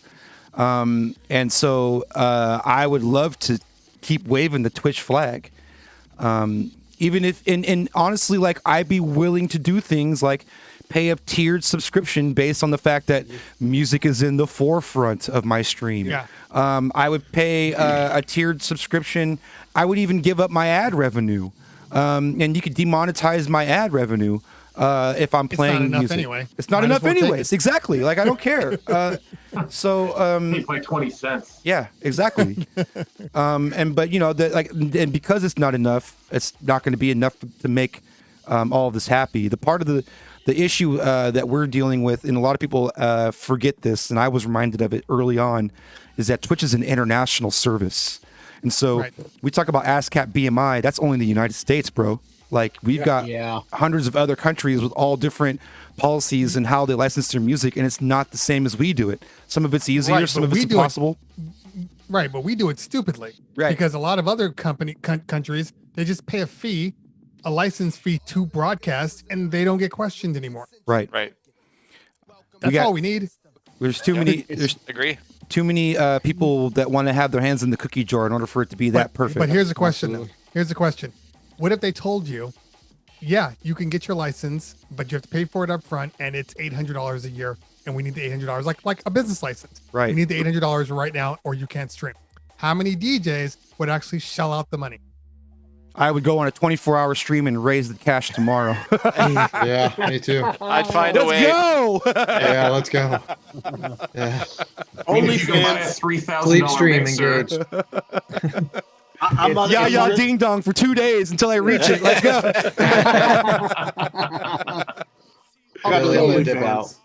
Thanks for having me on the 24 show, hour man. Taylor I'm gonna take Swift. off. You out, Catch? My Yeah, I'm Latest out. Catch. Easy, brother. I'm out. Catch Thanks, from, man. Hey, no Take use it for easy. anger from Florida. Peace out. Represent Amen. Catch 22. Have a good Represent hard. Thanksgiving, Have a good man. Thanksgiving, Thank you, sir. everybody. Happy Thanksgiving, sir. Later. Bye, Cleveland Terry. Bye, Billy. Peace Appreciate out, you, guys. man. Dude. All right, take it easy, guys. Love you, brother. All right, love you too, homie. It's really hard now that Catch is left, but in my mind, there's 4 people in this channel right now that deserve a partnership. 4. I think we all deserve partnership. I wouldn't take it. I have no desire to be partner. I'm gonna stay at this level forever. I have no. The man. You know what? Partner doesn't do anything for me. It does nothing for me. I like I'm my gonna- affiliate status. I'm fine with that. Yeah. I will say this. I don't want partner because more people in my thing. It's too much. But I would pay for more emotes. Oh yeah. Yes, agreed. Yeah.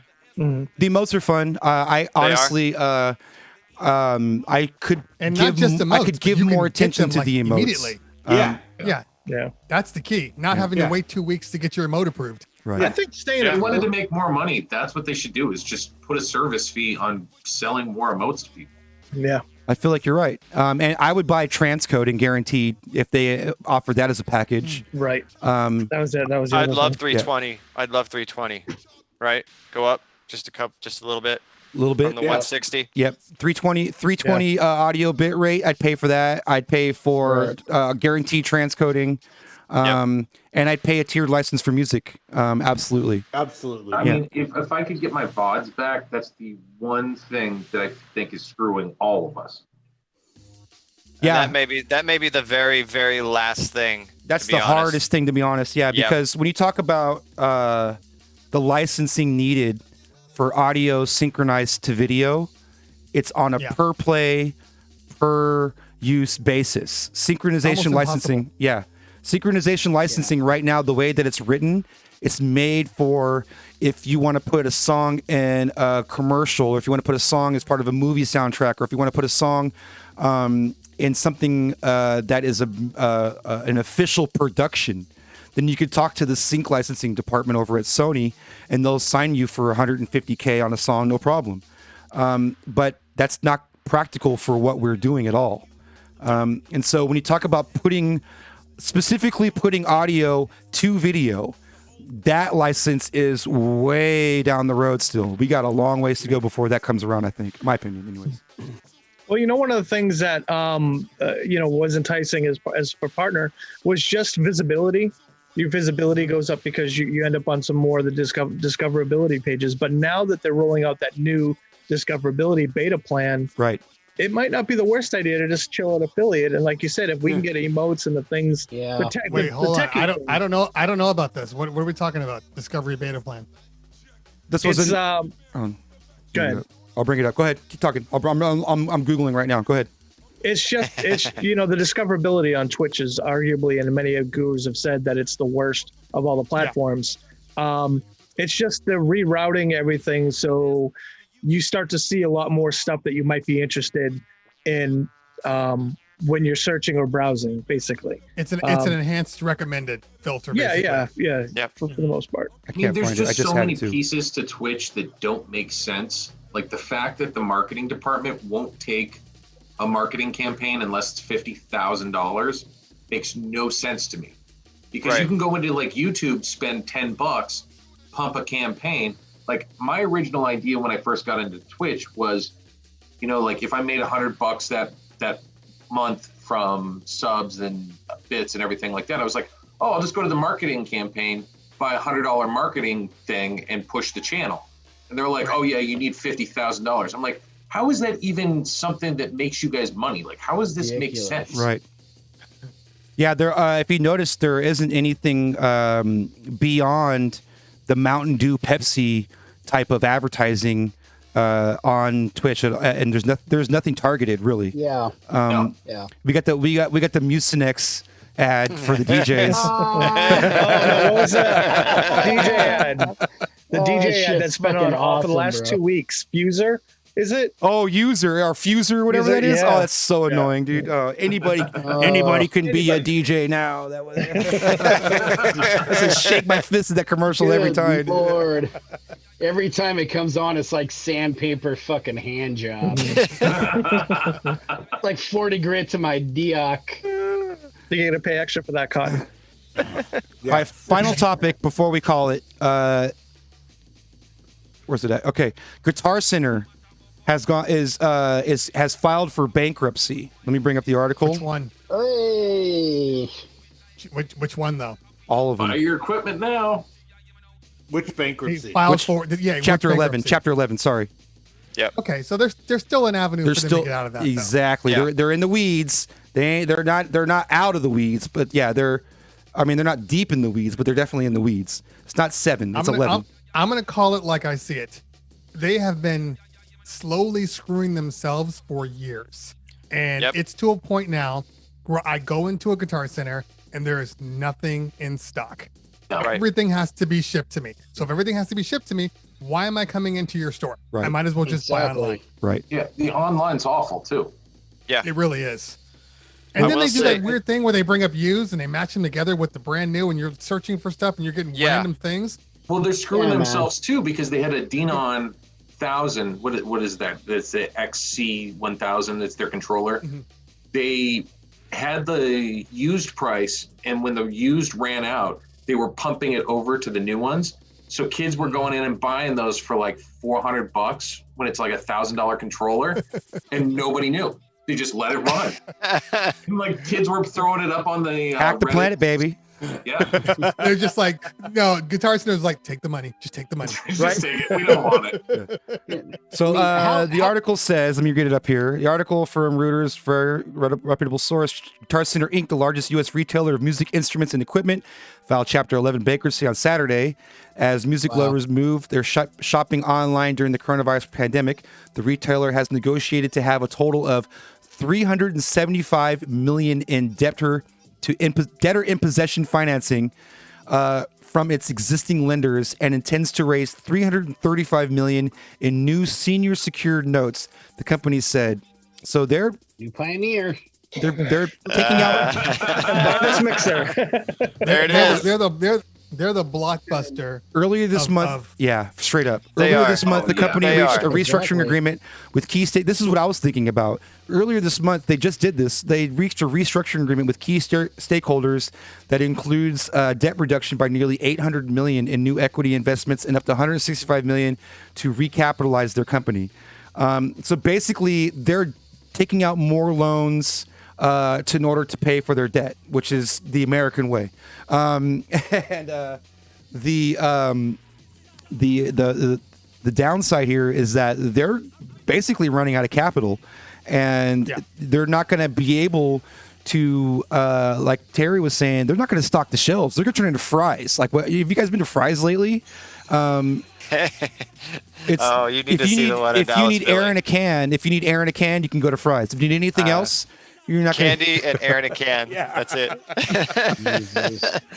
Guitar Center is going to be selling picks, and that's it, dude. Like, they're not going to have the capital to be a shop, a big box retail anymore. They put the coronavirus tag on this thing, but I had a buddy of mine who worked at one of these places. This has been going on before. Yeah, that's what I was saying, man. It was like 2016 or something. They're having the conversation that this article is discussing about reducing product, driving more towards online, the same things we're discussing now. And it was a disaster back then times 10 because, then they had all this disaster product on the floor they were trying to move constantly. That was never the thing. Back to Cleveland, what Cleveland Terry said, it was never the thing you needed in stock. Piles of gear and piles of stock of just stuff, but never anything you needed. It's probably just because they didn't have any real references for online shopping. That's probably the reason. I don't know You what. could take all the retail locations, close them, and move all the product to a centralized warehouse to where Right. people would get stuff in one day. But they're drop shipping now. They're not. Right. It's not even in a warehouse. Right. So what's the point now? Right. They're pointless.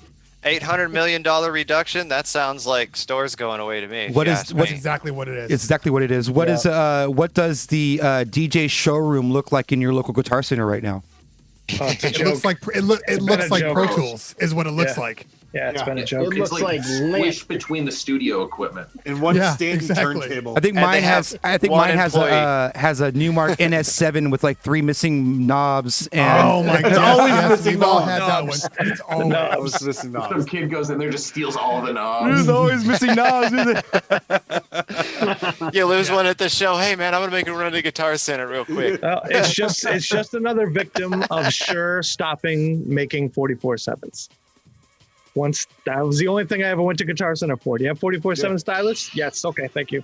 Yep. I never It's always went to- been emergency cables for me. I even did that Emergency not too long ago. cables. 2 Yeah. months I ago. gotta pay or a so. premium. Yep. For me, it's layer like of dust I'm on location, and yeah, emergency cables, or like there needs to be an extra mic stand that I didn't pack, or like and you sit. Forgetting can a only mic imagine. entirely, buying one Well, and yeah, taking but it back the next day after the show. I have no idea what you're talking about. I bet you 90% of their people is people stepping in the door going, "I need a microphone now." Yeah, totally. That's it. Yeah. They have a Guitar they have strings a now. drawer just for that, right? You pull out the which way? Maybe where they could shine is just working with Uber. Like you show up to a wedding and you're like, "Oh my god, my Oh, mic-" that would be great. and you just call Guitar Center. I need this. They throw it in an Uber and they send it to you. Yes. Yep. We've done that before ourselves. Not mad at that. Go to Guitar Center, pick up my order, come here. I've Yeah. done that before. Yeah, extra tip, absolutely. Yeah, I honestly, I have high hopes for Guitar Center. I hope that they can pull through this, but I don't see it happening. Are they going to bring in knowledgeable staff? no. See, there you go. They need the staff knowledge has gone down. They're hiring anybody willy nilly and just training them on site.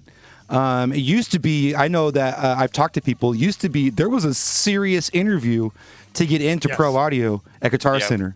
Yeah. You had to know You your were almost shit. an engineer. Yeah. Like, you couldn't just walk in. Yeah, Agreed. you had to know your shit. Not anymore. Not anymore. No, it's not a specialist behind the counter anymore. It's a salesperson. They more than convinced my partner that a Shure BLX wireless microphone was the microphone to get. It was the best one they had. See, that's so bad. And then this is somebody who's representing the company, and like, why doesn't Guitar Center take that seriously? I used to be intimidated talking to those guys. Like when I was younger, you know, I'd be like, oh man, I don't want to ask him because he's going to tell me whatever I want is garbage. Right. Go away, kid. You're an idiot or whatever. Yeah. You're not going to buy that crap, are you? Yeah. There was knowledge there to sponge back in the day. You Yeah. could go roll in really there and was. just run around gear and ask people stuff nonstop, especially in the pro audio. Man. Yes. Yeah. So I think the service has, in that respect, has definitely gone down. I think what would really help Guitar Center, and they won't do this because it's not how these types of businesses work, but if they scale down to more of a boutique level as opposed to trying to be a big box, then I think it would be more successful of a business model. I think that this type of retail isn't going to work at a big box anymore. I think that it needs to scale back to a boutique level. And then you know, stop arguing about the price. If I find it on American Musical, match the price and match shut the up. price. Exactly. Right. The website Right. getting fixed and then integrating with Amazon is the number one thing that they could do. What's that again? Sorry, I missed it. So fixing the website is the biggest one, but integrating that with Amazon. Yep. Because like right now, the Amazon music stuff is garbage. Like if you try to buy anything on Amazon DJ related, it's already jacked up like 40%.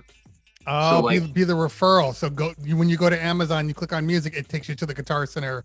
Exactly. Area. Like if you were giving stuff, you know, like if you were giving it at normal retail prices on there and you were Guitar Center doing it, you know that you're going to have a place to return it. You know that it's going to be warranted. You know that like the price is the best price on Amazon instead of gouging against it like the other guys do. That's what I would do. And keep it. Then you can keep your big boxes because you can say for all musical equipment, don't return it to Kohl's, return it to Guitar Center. Right. Exactly. Right. Yeah. I'm just waiting for the Twitter account. Like you guys follow at the last Blockbuster. Oh, so now it's going to be the last Guitar The Center. last Guitar Center Twitter. So good. I would absolutely follow that. Should we buy that the tonight? the Just, like, corporate is open in it and get it Westlake. started. Seriously. No, the corporate's in Westlake right around the corner from me. But I Oh, still we're- remember, and what was it? Right on Ventura. It was like one of the first Guitar Centers. Super small hole in the wall. It was, the size of a small, like a small office room. Right. But everybody in there, you had nothing but you had guitars everywhere. You had a small little room for engineering and Pro Tools and all that stuff. But everybody knew what they were doing. And then they were like, oh, we're going to move down the street to Van Nuys. And then it's going to have this huge place. And like right when they did that, everything just kind of fell apart. Everything. So I'm okay. I haven't been to a Guitar Center except for emergencies for years. Like I have not shopped in a Guitar Center for so long because there's no point. I think what would have tipped Guitar Center in the right direction, too, in my opinion, and I said this on a previous episode, is if they sold computers. Guitar Center really should be selling computers. They really should be selling Macs. Yeah, they should be selling Macs. And I don't know why Guitar Center is not in that space. They really need to be. Wait, the Guitar Centers that you guys went to didn't sell Macs? No. The Guitar Center, the one in Lubbock that we opened, they had them full on, and they would have full production studios like with Macs. Oh, but built that's in, like, but everything. And So you could the buy Mac is the there, computer but you for- can't buy the computer. You could at the No, time. you could, but it was like get your whole Avid Pro $100,000 setup Yes. and Yeah. get a Mac. It wasn't like I just want to get a MacBook. I just Pro. want this one part. No, you had to buy the wall, the whole wall. Yeah, you're I right. was just in That's what I was there about to say. Like 4 months ago to pick up a drum set for my son, and they didn't have any computers in ours. Yeah, that would. I think that's it's a statement to the time. Like it's honestly not even a statement to the time. It's 20 years old now. Computers are central to the music creation process and the music performance process. So why is that not a part of a music shop? It makes no sense to me at all. It's not even a new thing now. It's 20 years old at least. So get with it. And shameless plug to our sponsor, Sacramento Tech Exchange, because they sell audio gear and computers, and they're awesome. Big up to Sacramento Tech Exchange. Love those guys. Also, shouts out to our national sponsor, DJ Tech Tools. Big up DJ Tech Tools. Outstanding site as well. Yes. One of my great cables. And they make great cables. The knobs, dude. Those USB-C chroma cables are legit. Yeah. Those are the fucking best. And the caps too. Those knobs. You're right. Yeah. Chroma caps. And they come in cool colors. And you can cool colors exactly. I love. I bought one of the chroma cables, the USB-C cables, and I loved it so much I bought like 5 more, so I'd never have to buy one ever again. They're really good. They have the extra capacitors on both ends. Yep. And yeah, it's just solid, really, really good product. Is that Amazing Spider-Man 328 behind you?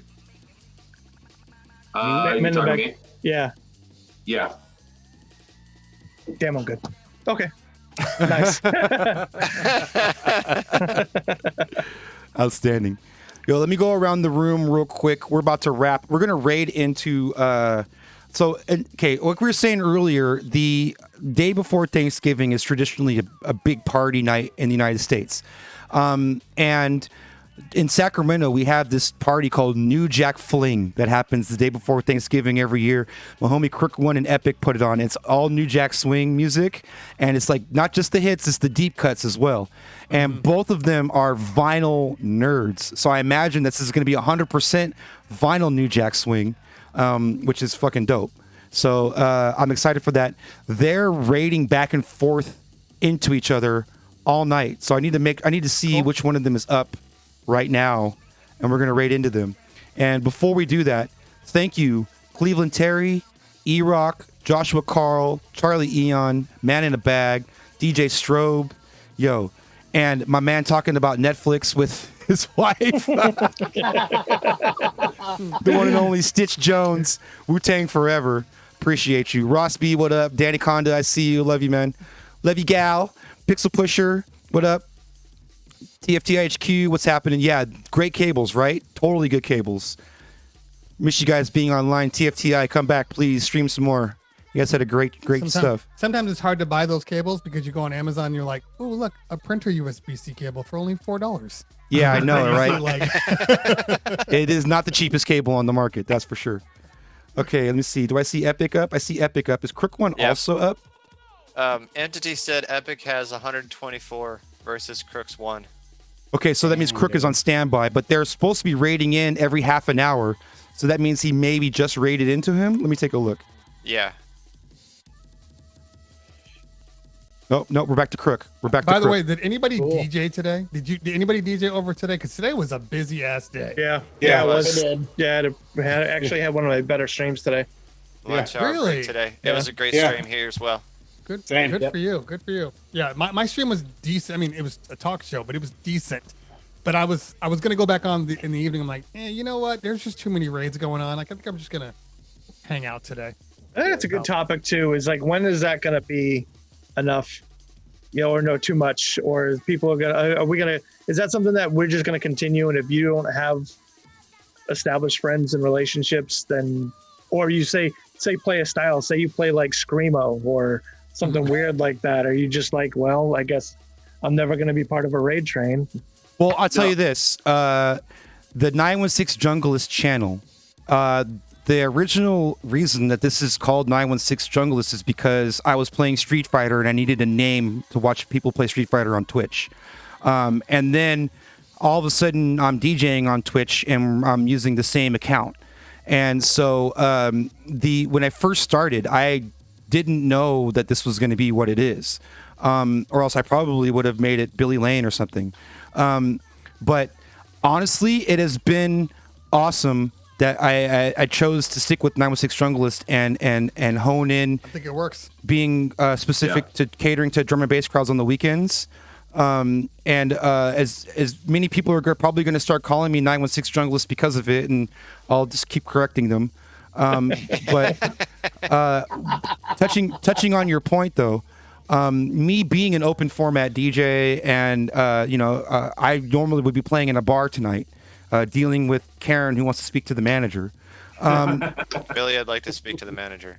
I have the jungle reputation, so I don't get asked to as many of these raid trains, other than the fact for people that actually know me, like Aiden bless his heart.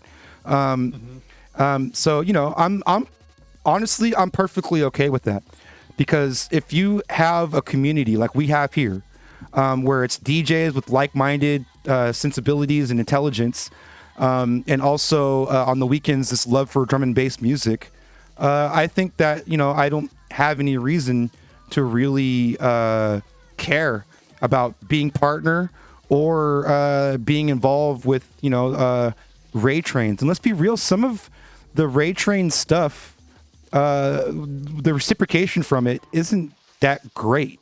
You know, you don't get a lot of subscribers. You don't get a lot of like die-hard, I'm going to ride with you folks. A lot of the you times, almost don't even want to see that, because you see the numbers. Like you see your follow count and you're like, well, if my follow count's this number, then my number should be this number. But because of those raids and all those things that people did a one time, okay, we'll follow you, but they're never coming back. It's almost like, don't even follow me. Just get off so I can know who my real people are. I took it off the page. I felt like it was too much pressure. Yeah. I haven't been looking I at don't want to know how many people are there. I just want to do the best that I can for the hour or the 2 hours that I'm on. Yeah. Starting about, I'd say 2-3 months ago, I started putting the Zoom, pointing to where the actual Zoom app is. I started putting the Zoom app over all of the stats and everything, because I don't want to see it. I don't want to see it until I'm done. I don't even You don't want to see that you only have 4 people on right now? I don't care. I'm gonna talk to 4 people the same way I'm gonna talk to 4,000. And I've got the Streamlab spot. Billy, I will say something Appreciate you that, Chuck. mentioned earlier about the genres and kind of moving around with the raids, right? I DJ I'm kind of an early guy. I'm usually doing the lunch hour breaks lately more than anything on Twitch, and I try to make sure that a lot of the people I raid into, I'm just trying to find new and just try to raid into the friends, right? Not genre specific, and that goes all the way into talk shows as well. And a lot of things I've noticed is the people who show up for the show and stuff, they're almost used to it at this point, or expecting it, right? That there's probably going to be a genre flip, or there's going to be some kind of large change, and I kind of prefer that. You know, feed them an hour of drum and bass, and then give them a whole refreshing experience of a whole nother. Like Strove, for example, he gets a lot of raids from me. A lot of people on here do, and that's for that reason, right? Sometimes I try to find those things. I raid right? all you fools, but I can. The only problem is I'm on too damn late, and you guys are already fucking done. Yeah, I don't know how I ended up being the fucking David Letterman of Twitch, but I'm the fucking late night show. There's nobody on, dude. I'm going to raid, and there's like nobody to raid. I love Vortuzo, and he's amazing. I'll raid Vortuzo every time if I have to, but he's the only fool on sometimes at 2-3 in the morning, West Coast time. Dude. I have my 12 o'clock. I do my 9 in the morning. Yeah, 12 o'clock. It's like pointless. There's nobody on. Like the same people over and over again. Okay. Right. Yeah, I get it. But Cleveland, on Thursdays I do my Acid Jazz Trip Hop show, and it does start at noon EST. Not that I want you to raid, but I do want you to check it out. Outstanding. But noon EST for me means I'm on my show. Yeah, he means he's on the show. Yeah, that's right. That's right. Yeah. So yeah, but it sounds dope. I love it. I love Stroke Show. How long do you do it for? Like 2.5, sometimes 3 hours. Okay. All right. Well, yeah, I'll put that in mind. So on a Thursday, I'm like, I'll get off at 11 and raid you. Yeah, that sounds cool. I just want you to check it out. I think you'd really like it. I believe you. I think I would. I'll vouch for it. I want to send people to new people. You know what I like when I'm rating people? I like rating random people on my recommended folder. Have you guys ever done that? Oh yeah. Like somebody recommends you're like, I've never even seen this person. They look interesting. Yeah. We rated this one cat. It was all based on like what the hell is going on in his preview right now. And it was and I don't even remember the dude's name, but it was amazing. The dude was like had on this crazy Superman / Spider-Man at the same time costume. That was amazing. Yeah, you remember that one? I was like, we're going through the randoms, we're going through the recommendations, and I was like, hell yes, we're going here. Let's see what this is all about. Anybody rated a gamer yet? Oh yeah, totally. Yeah. John Sandman is one of my favorite to raid.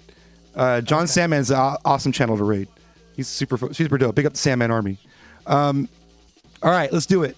We are going to go into Crook 1. This is going to be the New Jack Fling. I hope you guys like New Jack swing music. It's one of my favorite styles of music. Big up to each and every one. I appreciate you. I will be back on Friday And actually, before we go, we're going to go to a quick commercial break. We'll be right. See you there. No, don't throw them. I like it. Okay, good. Ba-ba-da-ba, ba-ba-da, ba-ba-da-ba, ba-ba-da-da-da. Zoom segment. Yo, that's the Jungle Cruise. Big up Corinne and Lauren. Excuse me. Big up. Big up Corinne and the Duchess.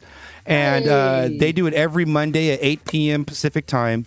And this Monday, I am going to drive to Hayward, California, and I am going to be on the Jungle Cruise in their studio. Badass, dude. And this is the first gig I've had outside of my studio since March. I have not left this middle-aged divorced man's apartment since March. And so I'm nervous and excited and weirded out about it all at once, but I'm going to do it. So I'm breaking out of my hibernation shell. I'm going to go visit Corinne and Duchess on Monday. And she promised me tacos, and I was sold. So I'm headed. That's all you need. It's all I need. So I'm headed out to Hayward. It's going to be a good time. So make sure you tune in on Monday to the Jungle Cruise D&B. I'll also be hosting it on this channel as well. So in case you're wondering where it is or forget. Am I wearing a bubble? I should be. I feel like I should be. Like, I'm just so nervous about just even being outside. I'm that guy. I don't even know what the rules are, because the masks are one thing, but then they also say you can wear your shield in replace of the mask. But then I'm like, but now I'm breathing in all your stuff, so I still feel like I should have the mask. So I don't know the procedures. I don't know how it works, but you know, I'm excited to come visit them, and I'm excited to be DJing somewhere else. Just kind of just leave your will where anybody can see it. Right. Yeah. Exactly. And you know, it's going to be a good time. So. Ratfink says shields are not a good mask replacement. I have to agree with that. I agree. I mean, I'm no scientist. I feel comfortable in a mask. Right. I'm okay. I rock a gator. I like the gators. The gators? Oh, the ones you pull up on your face? Yeah. I got a huge head, like a really big head, so. Those aren't allowed at a whole bunch of theme parks now. Really? People can easily pull them down. Yeah. Word up. We're gonna raid into Crook One. I appreciate y'all, every single one of you. Happy Thanksgiving, every single person. Yes, happy Thanksgiving, everybody. And guys. Enjoy all the turkey, and we will see you back on Friday for the Turkey Rewind right here in the 916 Junglist channel. That's usually the Taco Rewind, but we're going to call it the Turkey Rewind this Friday. Nice. And that starts at 9:16 p.m. Pacific time. We're raiding into Crook One. We're officially in the countdown. Want to thank all the folks who subbed, all the bits. I appreciate it. Yo, Chuck the Bounty Hunter just subbing into 4 months. What up? Yo, big up, y'all. I appreciate everyone. Carlos Scalado, one of the biggest supporters of Twitch channels out there. Big up. Coming in hot to Crook One. We'll see you on Friday. Thank you very much. Big up, everyone. Shouts out to everyone in the Zoom. Big up to everyone in the chat. We'll see you next time. Peace. Peace. Later, guys. Thank you. And we're clear. Clear.